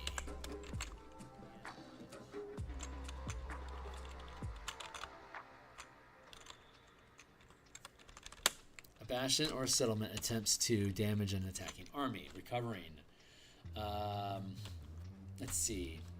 This would be an army, bastion, or a settlement recovering, regaining lost bastion points due to an army, bastion, or settlement regaining lost bastion points. There we go. Armies can move and attack targets within reach but cannot defend. Bastions and settlements cannot move, have no reach but can defend. Bastions, settlements, and armies that are settled can recover. A bastion that wants, let's word it differently. A bastion can attack a target beyond the space occupied. Oh, that's the way to do it.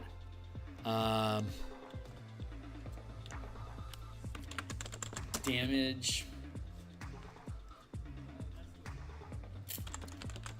troops within reach of damage troops within reach of the army. Damage troops and resources.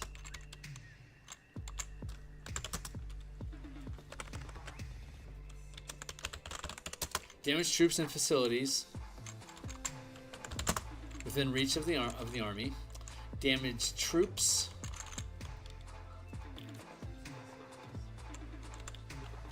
within the space occupied by a bastion or settlement.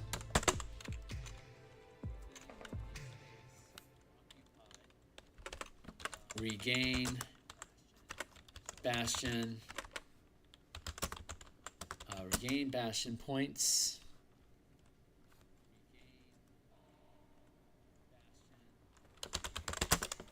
During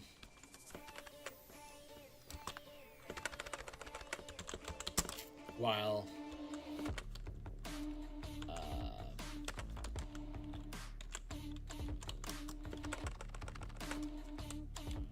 regain bastion points.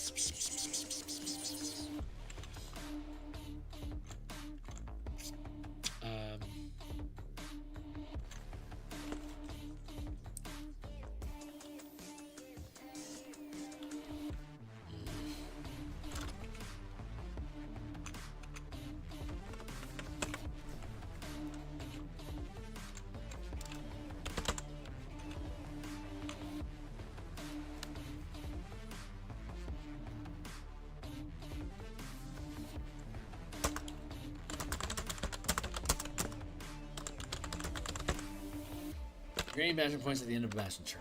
There we go. Good enough. That works. Now we have the need to separate how these things are different. Like we know what they are. Now we know who can do them and why. Bastion can attack.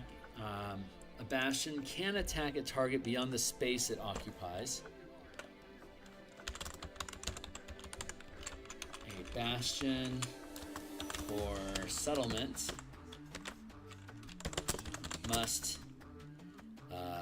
must recruit an army from the occupying residents to attack a target beyond the space it occupies. Period. That makes perfect sense. The settlement can't attack beyond the space of the settlement. If I did, I'd have to form an army to then leave the settlement to go attack. Otherwise, you're being attacked inside your settlement.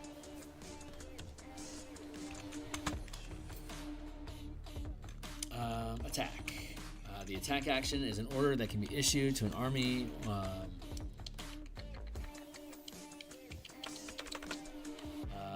when an army attacks a target within reach. When an army attacks a target within reach,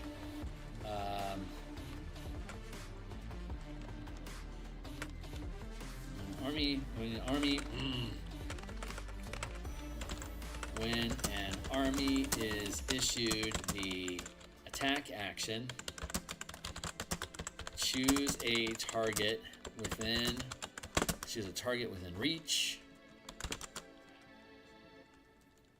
When an army is issued the attack action, choose a target within reach and make a bastion check against. Make a bastion check.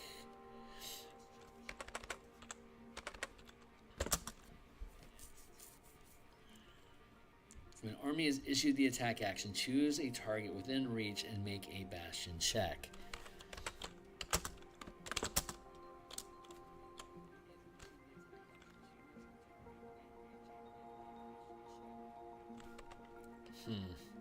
There's okay, so there's okay, so there's a difference. If I'm attacking, when an army is issued the attack action, it can target any army, bastion, or settlement within reach. When attacking an army, deal damage as when attacking an army, the order is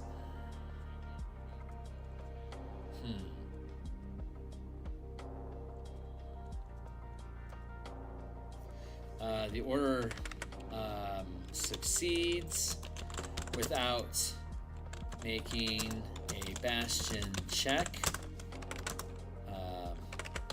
dealing damage to the target army, and army can be issued the when an army is issued the attack action, it can target an army, bastion, or settlement within reach. When attacking another army,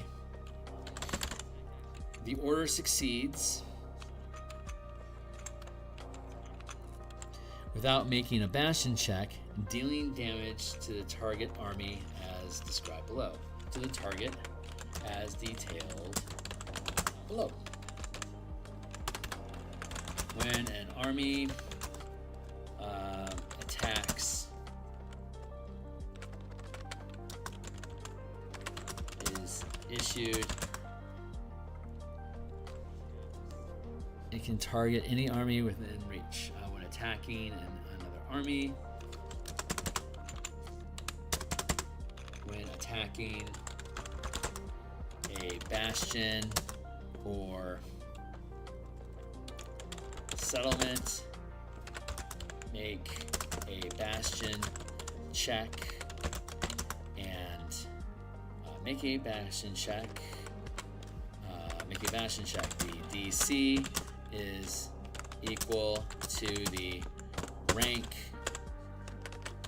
of the target.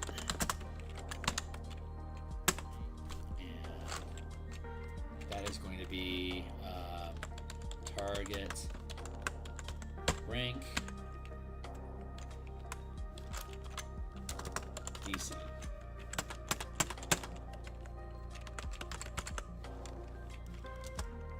$10, $15, $20, $25,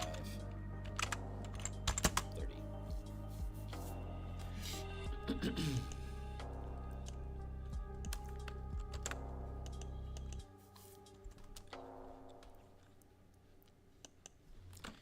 If the attack, if the bastion check succeeds,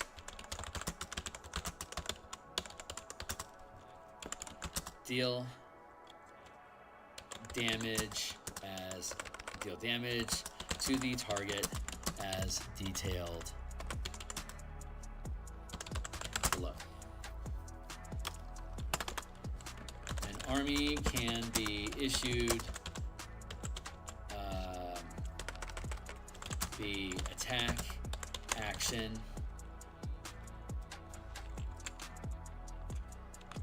an army can be issued the attack action a number an army can attack multiple times per bastion turn,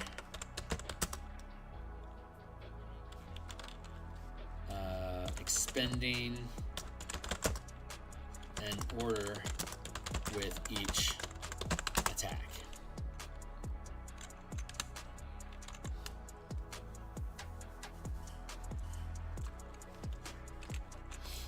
There, that was easy.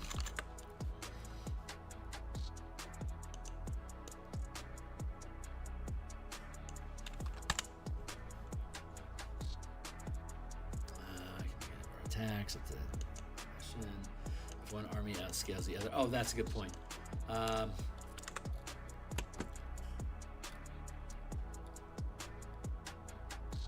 Oh, actually, that's not needed right here.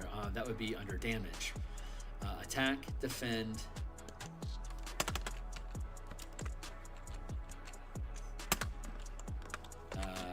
Damage. Dealing damage.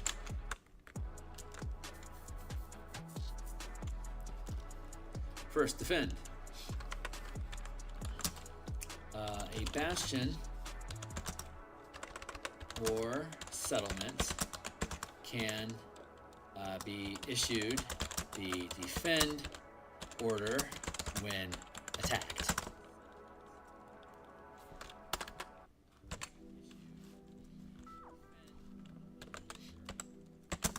Roll. Make a bastion check. Make a bastion check.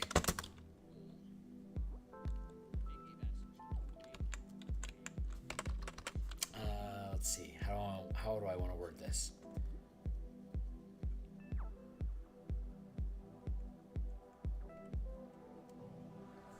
A bastion or settlement can be issued the defend order when attacked. Make a bastion check.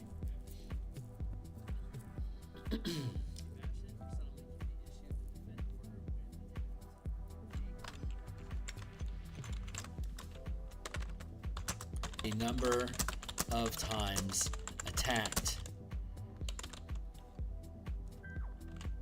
during a bastion turn.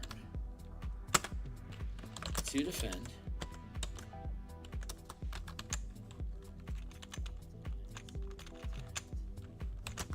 Potentially damaging the attacking army. An army cannot defend while moving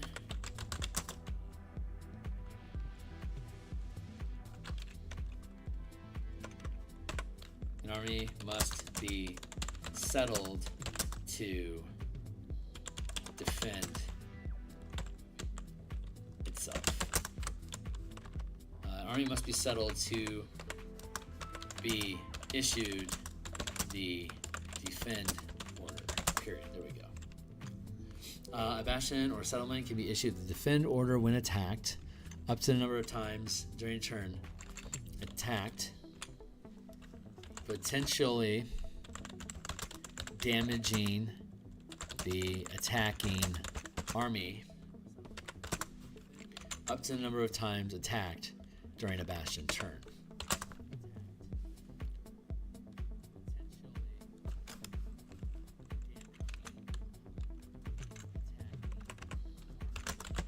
In retaliation, that sounds kind of redundant. Obviously, it's retaliation, right? Okay, so to defend.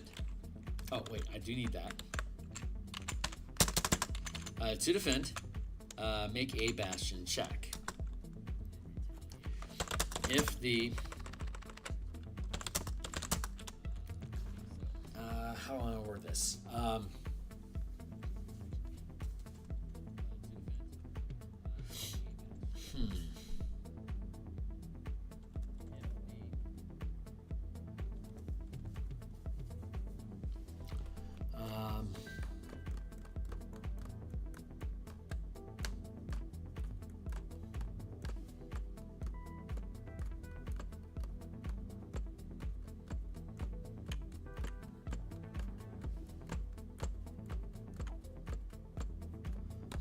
Give me a second, I'm thinking.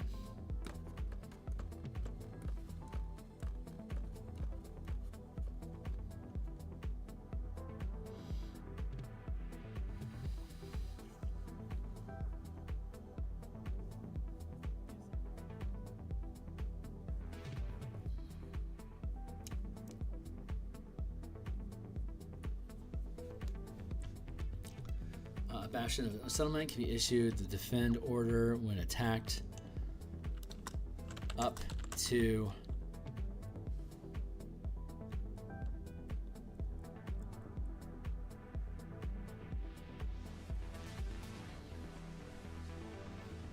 Bastion can be issued the defend order when attacked. Each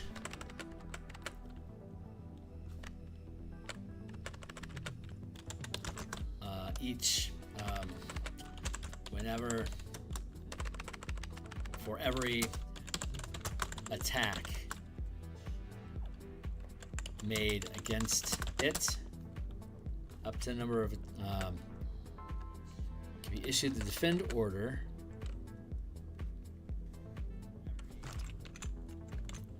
up to, there we go,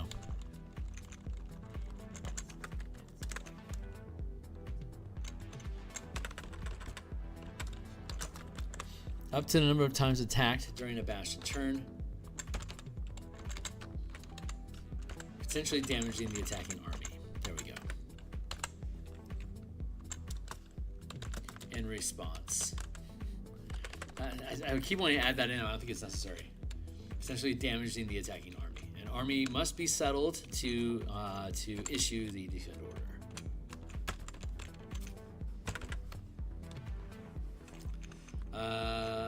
Let's see.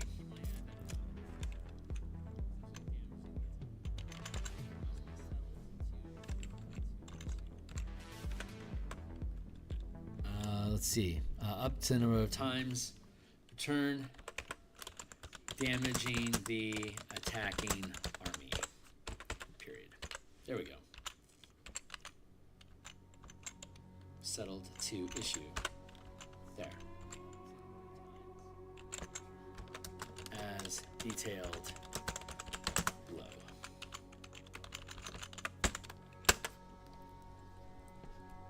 An army can attack any target within space.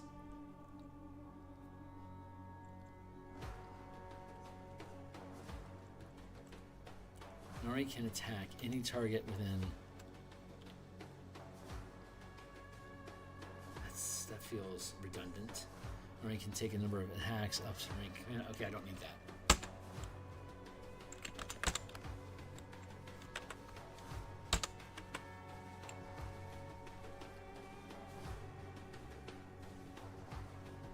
Within reach. An army within reach, period.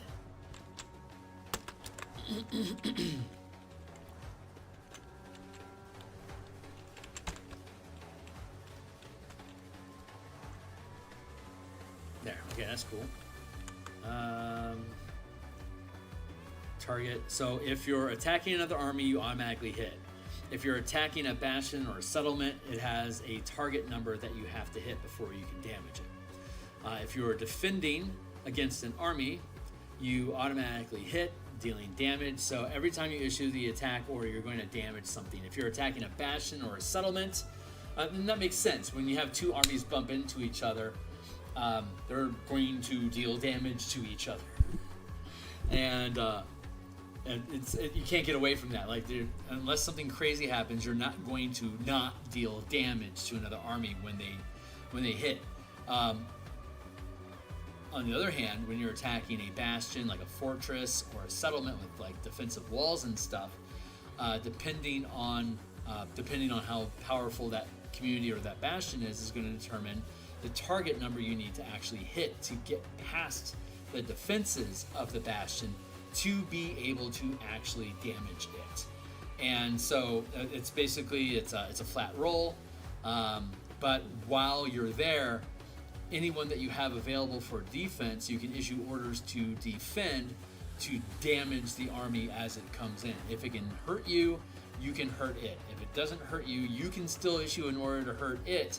You just won't necessarily take any damage yourself. So obviously, bastions and settlements can't miss when they attack an army. They're literally climbing up the walls or walking through the door. They're literally just right there to kill. But it's another question whether or not they'll be able to kill the people that are hidden, that are defended inside the structure. Thus, they have basically an armor class that you have to hit.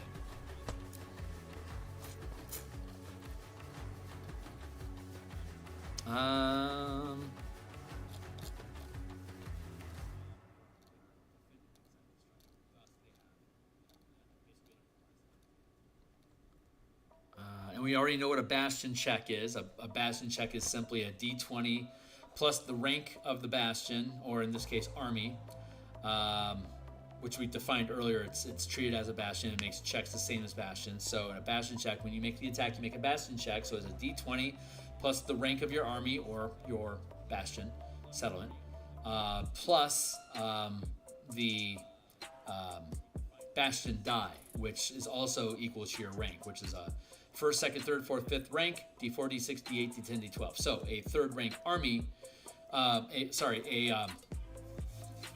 the die that you roll is determined by the scale of your army or the rank of your army, whichever one is higher.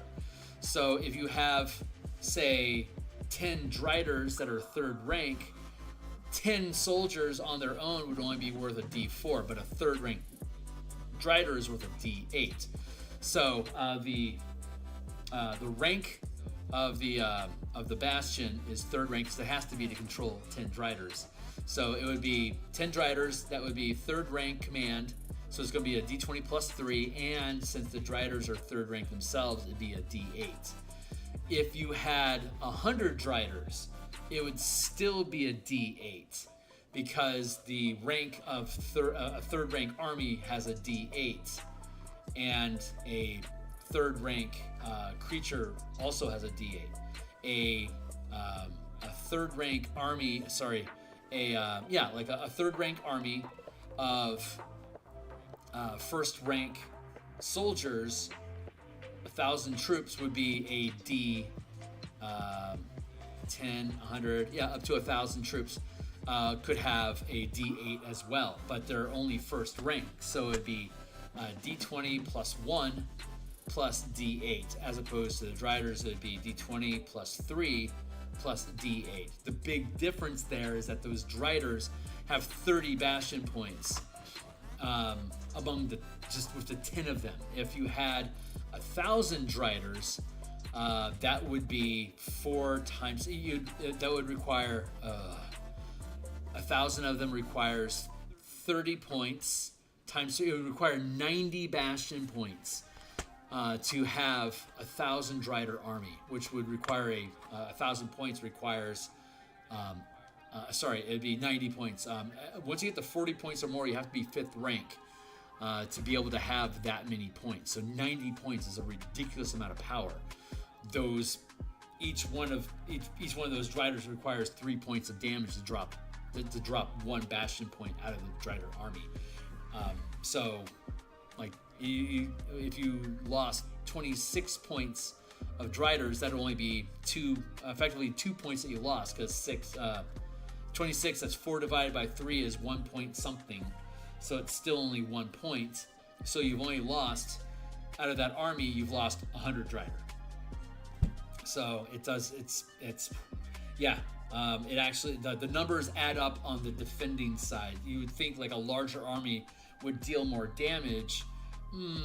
It does, but the rank doesn't necessarily, like 1,000 Driders versus 1,000 soldiers, like 1,000 humans versus 1,000 Driders. You would think that they would do different damage, but at that scale, there's so many of them that one is swarming the other. They're doing the same amount of damage, but the Driders can take so much more damage that it trivializes.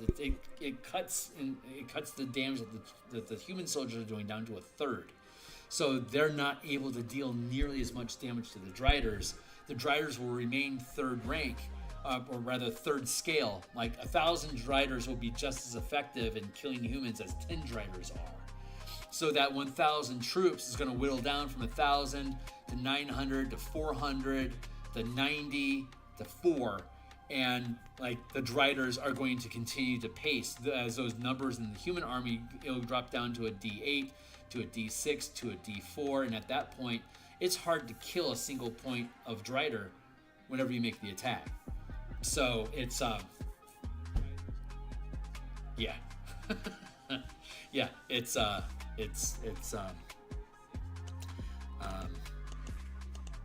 the math actually works out, but you have to look at it from the defending side, like one army versus another.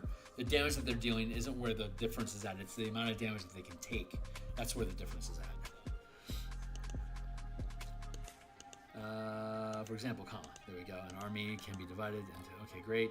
Sieges and sabotage. Sieges, a bastion or settlement must recruit an army from the occupying residence to attack a target beyond the space it occupies. To attack, okay, that makes sense. Attack when the army is issued the attack order. Oh, I don't have my timer going tonight. That makes a lot of sense. I'm like, what time is it? Why have I not heard a timer? Normally I have a timer going that pops every 20 minutes to let me know where I'm at, but I happen to be at 8:35, so I've got 20 minutes left. So when an army is issued the attack action, it can target an army, bastion, or settlement within reach. An army attack, defend. Let's go with dealing damage. Right, so in the dealing damage section, that's where this matters. Defend, we figured that out. We don't need to worry about the defense modifier. That's been resolved. Bastion settlement can issue the defend order up to a number of times. Blah. The defend order can be issued to make a bastion. Check. Roll a BP equal to the rank of the troops. If the result is higher than the attack roll, the attack deals no damage. We used that originally, but we don't need that anymore.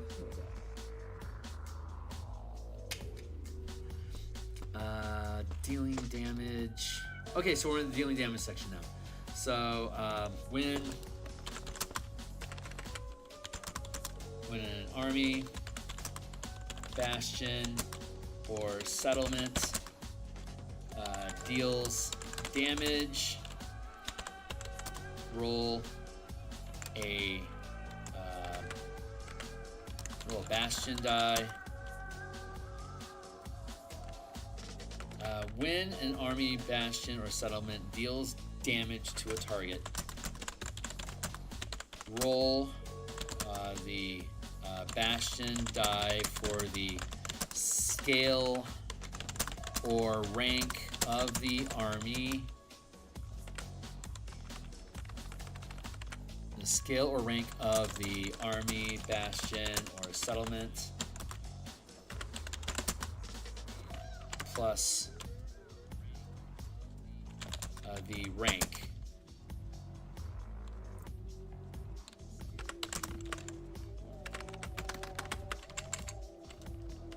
Rank, scale, damage rolled.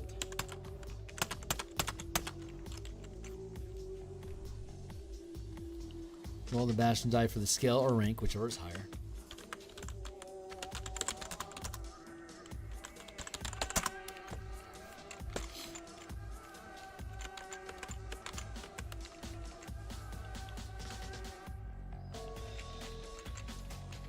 Oh, you know what? This is what we should do. Rank, scale. When an army, bastion, settlement deals damage to a target, roll a bastion die for the scale of the army and for the rank of the army.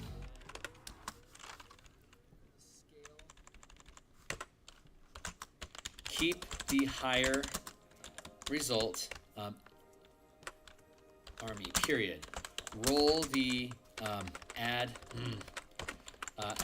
the rank of the army to the higher result.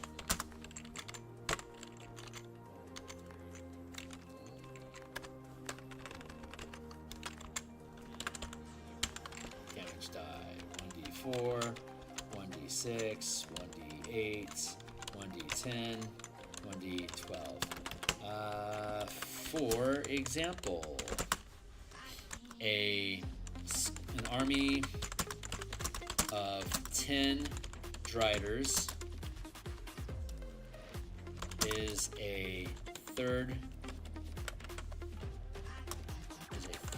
rank army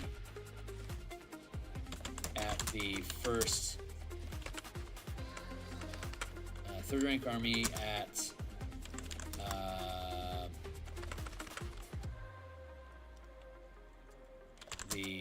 first rank scale. When dealing damage, the Driders roll 1d4 and 1d8, keeping the higher result. Adding this number to its rank of 3 to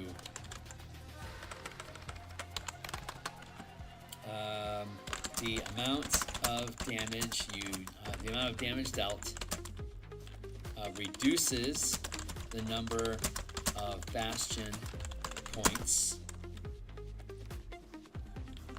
reduces the total number of Bastion points the target has. For example, if an army of 1,000 let's say of 400 humans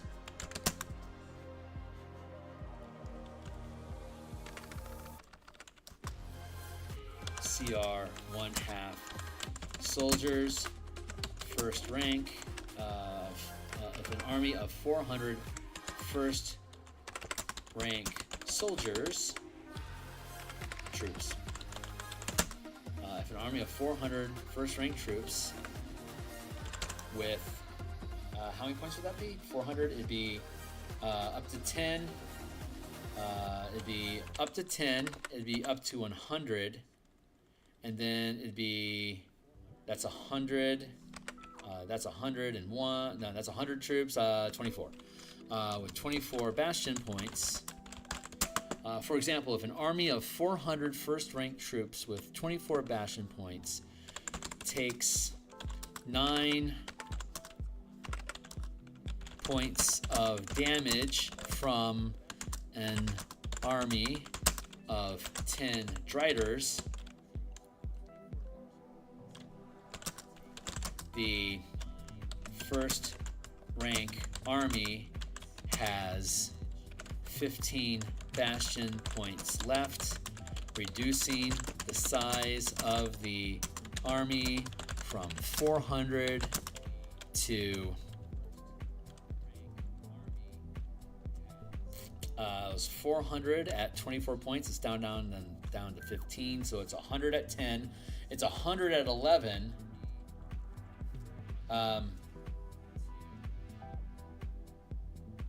10, and then it's tens. So it's sorry, I got lost in my own sauce. Let's go back up and look at the numbers real quick just to make sure I have my head straight. My brain's swimming a little bit right now, so forgive me. Up to 10 points, up to 20 points. Yeah, it's third rank scale. It's got 400 troops. And if it gets knocked down to 15, it would be 10 points. 10 points for, and it got down to 15, 10, 20, 50. Wow, down to 50.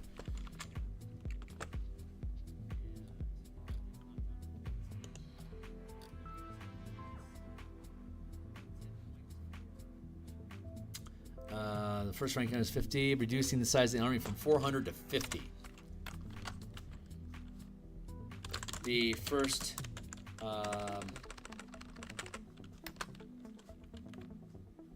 if the first rank army deals 5 points of damage to the Drider army,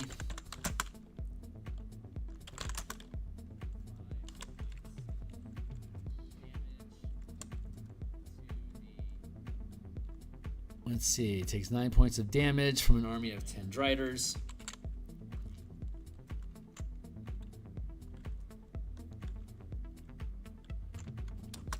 With 30 Bastion points.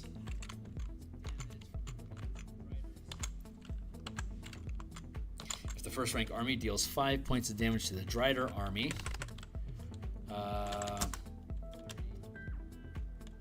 The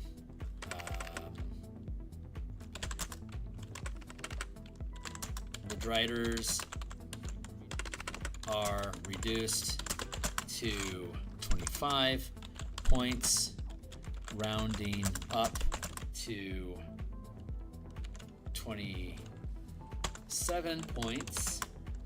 The Driders lose. The army loses 1 Drider. So those CR8 Driders hitting that army of 400 first rank troops, you lose 1 Drider and they lost 350.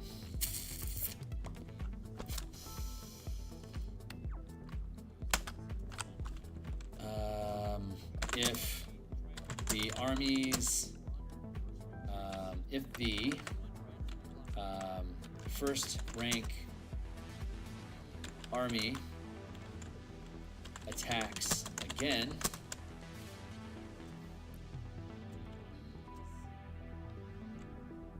nah.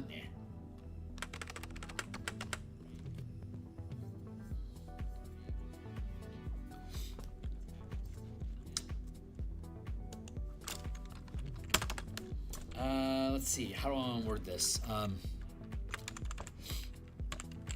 If one army outscales the other by 2, if one army outscales the other by 2 or more ranks, the larger automatically wins.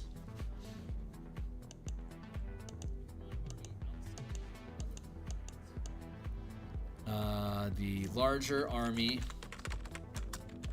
destroys. The larger army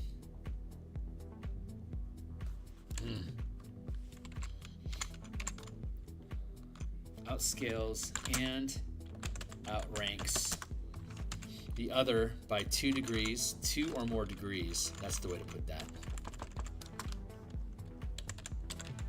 By 2 or more degrees, the larger army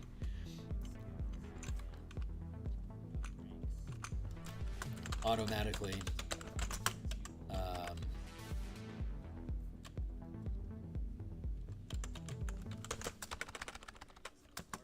destroys the target.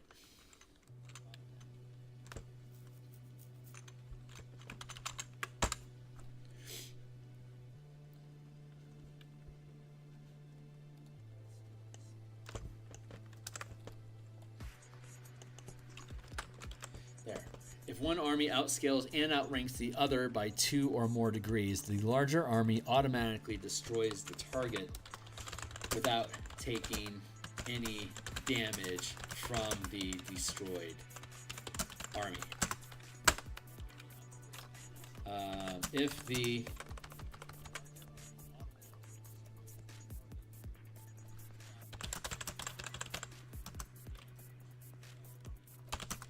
is of sufficient size, of sufficient rank and scale to battle the army,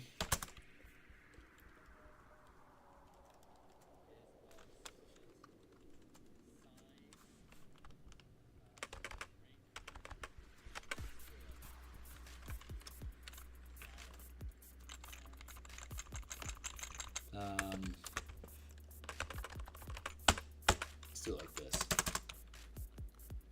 Damage to a target of sufficient rank and scale to not be immediately destroyed.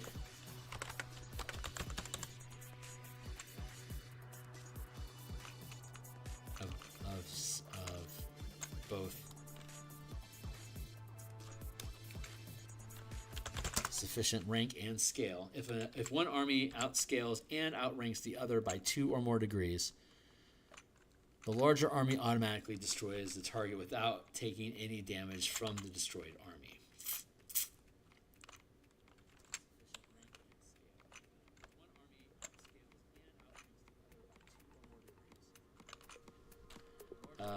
if the larger army is able to deal damage, the target is automatically destroyed.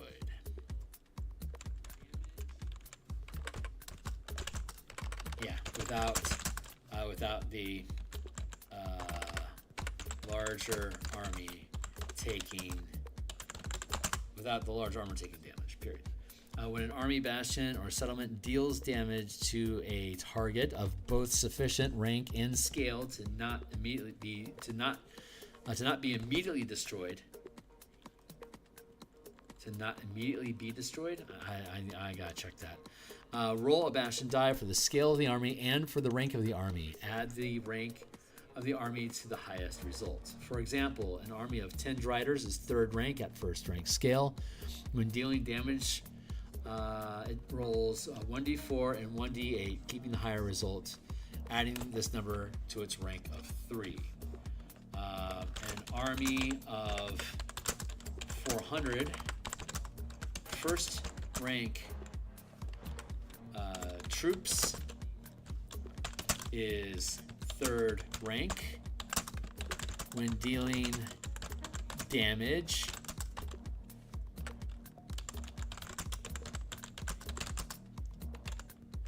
the army rolls 1d8 for its scale and 1d4 for its rank.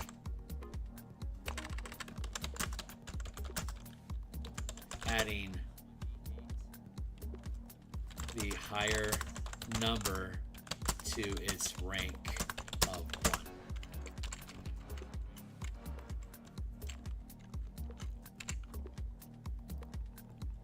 Rolls 1d4 for its scale and 1d8 for its rank, its CR rank. Keeping the higher result, adding the number to its rank of 3.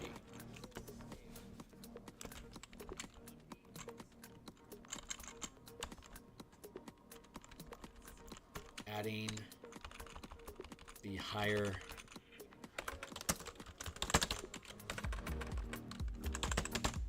number rolled to its rank of 3. Rolled. Adding the higher number rolled to its rank of 1. The amount of damage dealt reduces the total number of bastion points the target has. For example, if an army of 400 first rank troops with 24 bastion points takes 9 points of damage from an army of 10 Driders with 30 bastion points, the first rank army has 15 bastion points left, reducing the size of the army from 400 to 50. If the first rank army deals, let's keep it the same, deals 8 points of damage to the Drider army, the Driders are reduced to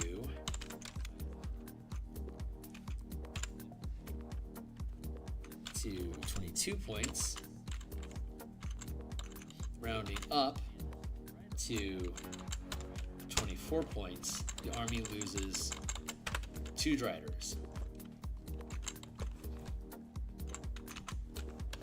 And the army loses 2 Driders. If the Driders are able to damage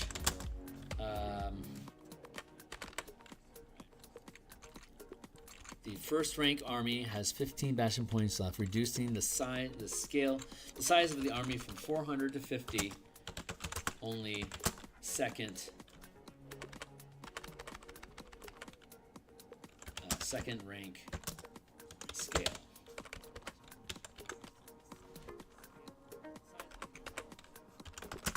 A scale of second rank, period. If the armies attack each other again, the Driders roll 1d4 and 1d8 again, adding the higher result to 3, while the first rank troops now roll 1d4 for the rank, the CR rank, and thank you, timer, and 1d6 for the reduced scale of second rank, adding the higher result to 1. So because its size got depleted from third scale of up to 1,000 troops down to 50 with a maximum of 100 troops, it's now, instead of rolling a d8, it now rolls a d4. You roll both the d4, from a d8 to a d6. So you roll both the d4 and the d6, keep the higher result, and add it to the rank, which is only a +1. And that's how much damage you can deal, which is less than the Driders holding steady. They've got the d4 plus d8 still, because there's still one Drider up to 10, which is a d4, and it's still third rank, so that's d8 plus the 3 from the rank. It's most likely going to roll like a 6 or more, which would probably wipe out that. Well, 6 points. If it hits 5 or more points, it's going to wipe out all the remaining humans, and the humans are unlikely to be able to survive any further from there. So anyway, well, there you go. So that's actually, if I 15, yeah, it would not be possible for these two. Like, the Driders would not be able to whittle down the humans to nothing without at least 2 actions, maybe even 3, depending on how many how badly they roll their damage and their stragglers. But I don't need to make any attack rolls here. If I was making an attack, if these humans were in a bastion defending themselves, then I would have had to have hit its first rank humans. But that's how you. But there's 400 of them in the bastion. So that means in the settlement, perhaps. So that means it has to be at least a third rank settlement, which means that the Driders would have to roll a 20, rolling a d20 plus d8 plus 3. To be able to hit, and so if I roll an average of a 4, if I roll an average of 5 on the d8 plus the 3, that's going to be 8. They have to roll a 12 or better on the 20-sided die with an average d8 result of 5. They would only have to roll a 12 or better on the 20-sided die to get past the defenses of that bastion to then deal that damage. The D20, the DC 20 of breaching the walls would still remain if the Driders made a second attack. There you go. So that's how siege works. And then we'll list siege, dealing damage, attacking. Yeah, and next will be plunder.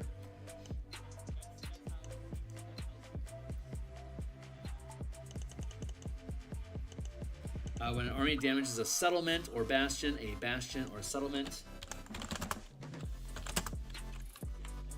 issuing the plunder order converts damage dealt to the settlement into bastion points that are consumed to maintain the army.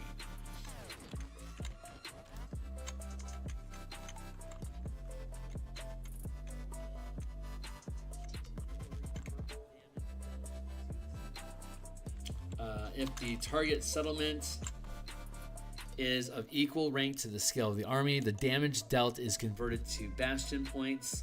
If the target settlement is lower rank than the scale of the army, regardless of damage dealt, the target settlement can only provide 1 bastion point per rank. For example, if an army of 2,000 soldiers, a 4th rank scale, attacks a town, 2nd rank settlement, the army and a village, a town could have up to 1,000 residents. So army of 2,000 soldiers is literally double the population of the town. So the town doesn't have nearly as many resources as the army needs to keep itself going. So the army deals D10 plus 4 Bastion points of damage, but can only plunder 2 Bastion points for it because it's only a second rank community, smaller than the 4th rank army. See how that works? If instead the 4th rank scale army attacks a city, the army deals and plunders D10 plus 4 Bastion points, deals damage, and plunders D10 plus 4 Bastion points. So that's plundering. We don't need scouting.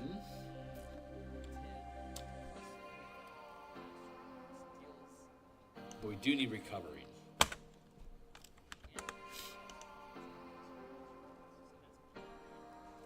The scale of a creature.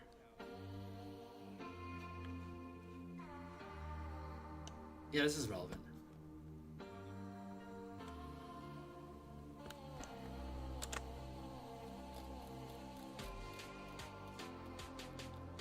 Let's go up into armies. Mobilizing, settling.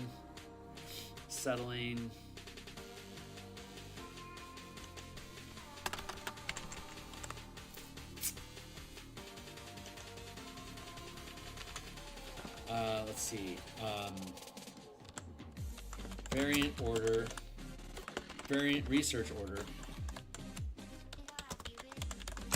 Scout. An army can issue the scouting order to move ahead of an army up to the travel distance per turn to discover any creatures, armies, bastions, or settlements that may pose a threat to the army. The rank of the scouts determines the D20 modifier. The scale of a creature, army, bastion, or settlement determines the difficulty to be discovered by the scouts.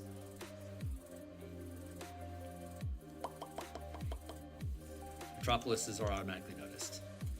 So if there's only 10 troops in your army, it's incredibly difficult just to notice you casually while people are scouting around. It's easy for a small adventuring party to slip past scouts. It's a classic D&D trope.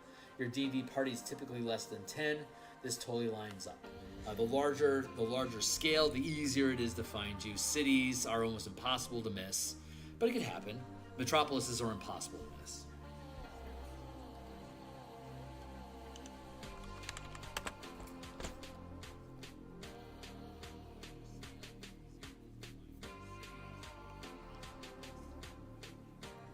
An army can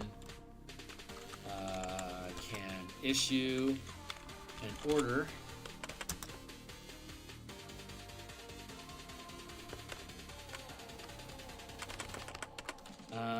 the research order can be issued to a unit of the army to scout.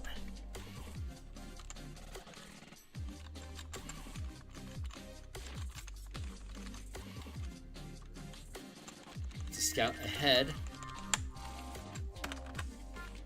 of an army up to the travel distance per turn to discover any creatures, armies, bastions, or settlements that may pose a threat to the army. The rank of the scout determines the D20 modifier.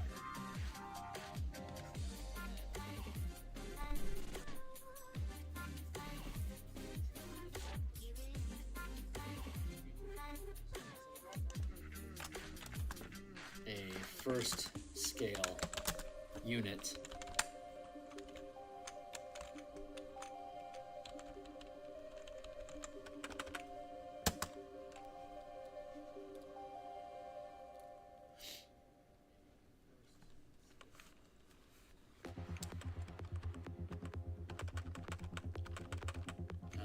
to a unit of up to 10 troops to scout ahead of an army. There you go. And that determines, therefore, the rank. Scale, there we go. That fixes all that shit. Sieges and Sabotage, we're now working on sieges. Plunder is now resolved. recover.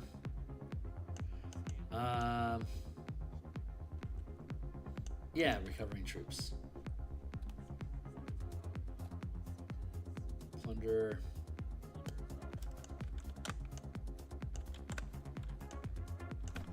Recover. This is where we're going to pick up next time. I'm going to go ahead and stop for now. So when we come back on, we'll be back on Monday. And when we come back Monday night, we'll resolve recover mechanics. And then we will highlight the differences between sieges and sabotage. And that probably means that we'll be getting into Bastion events and complications again Monday as well. So I suspect we'll finish recovery, sabotage, and then get into Bastion events and complications. And once we sweep through these again, I still need to do more cleanup on settlements and organizing, like how to create settlements and bastions inside of versus outside of. We talked about that at the beginning of this episode. That language is a little schizo. So I need to clean up the order on that and smooth out the writing. I also need to work on better nomenclature for these different mechanical terms that we have for scale and rank of troops in an army. There's got to be a more eloquent language. We just haven't found it yet. But that's it for now. So I'm going to bounce out for the night. Tomorrow morning in the AM, we'll do more Eberron artwork, as we do.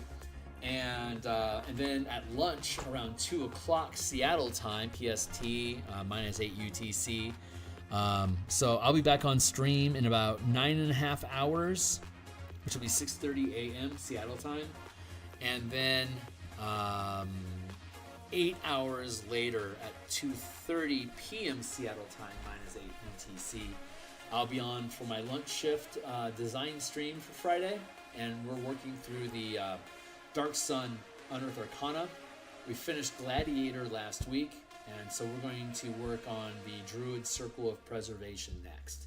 So that'll be tomorrow on Friday. Saturday morning, we have Martial Powers playtesting on my Discord channel, which is linked down below. We're currently 8th level.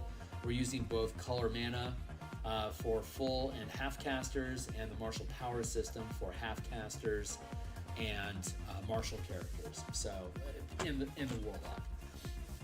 So if you think that stuff is cool, you're welcome to check into my channel. If you think this stuff is cool, God bless you. Thank you. Like, subscribe, hit the bell icon. I'm literally live 9 times per week, Monday through Friday in the mornings, doing artwork for the books that we publish on DMsGuild. And then Mondays and Thursday nights like this, and Tuesday, Friday lunches like tomorrow. We do game design for the books that we'll eventually put artwork into to publish on the DMsGuild. Maybe someday we'll switch into a different game engine, like Shadow Dark or Daggerheart maybe. I like some of the concepts in Daggerheart. I like a lot of Shadow Dark. I could see myself operating inside Shadow Dark in the future. Maybe not so much Daggerheart, but I could definitely see myself designing for Shadow Dark in the future if I wanted to. But I gotta get through all the 5e stuff that's still inside of me that wants to come out. I've been a fanboy of D&D and all the IPs since 1987. For me to be able to actually produce stuff on the DMsGuild and utilize the IPs under that license condition as a freelance illustrator and a game designer, I love it. It's absolutely checking off so many boxes on my bucket list. It is a joy to make these books. It's so much fun creating these mechanics and introducing them to people, and then illustrating ideas behind them inside of the actual books that we build, and then actually being able to publish the book for people to consume as a PDF. I love it. It's what a rewarding craft.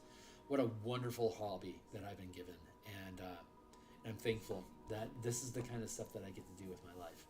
So thanks a lot, guys, for checking this stuff out. I'll maybe see some of you guys in the morning. Y'all have a good day. Cheers.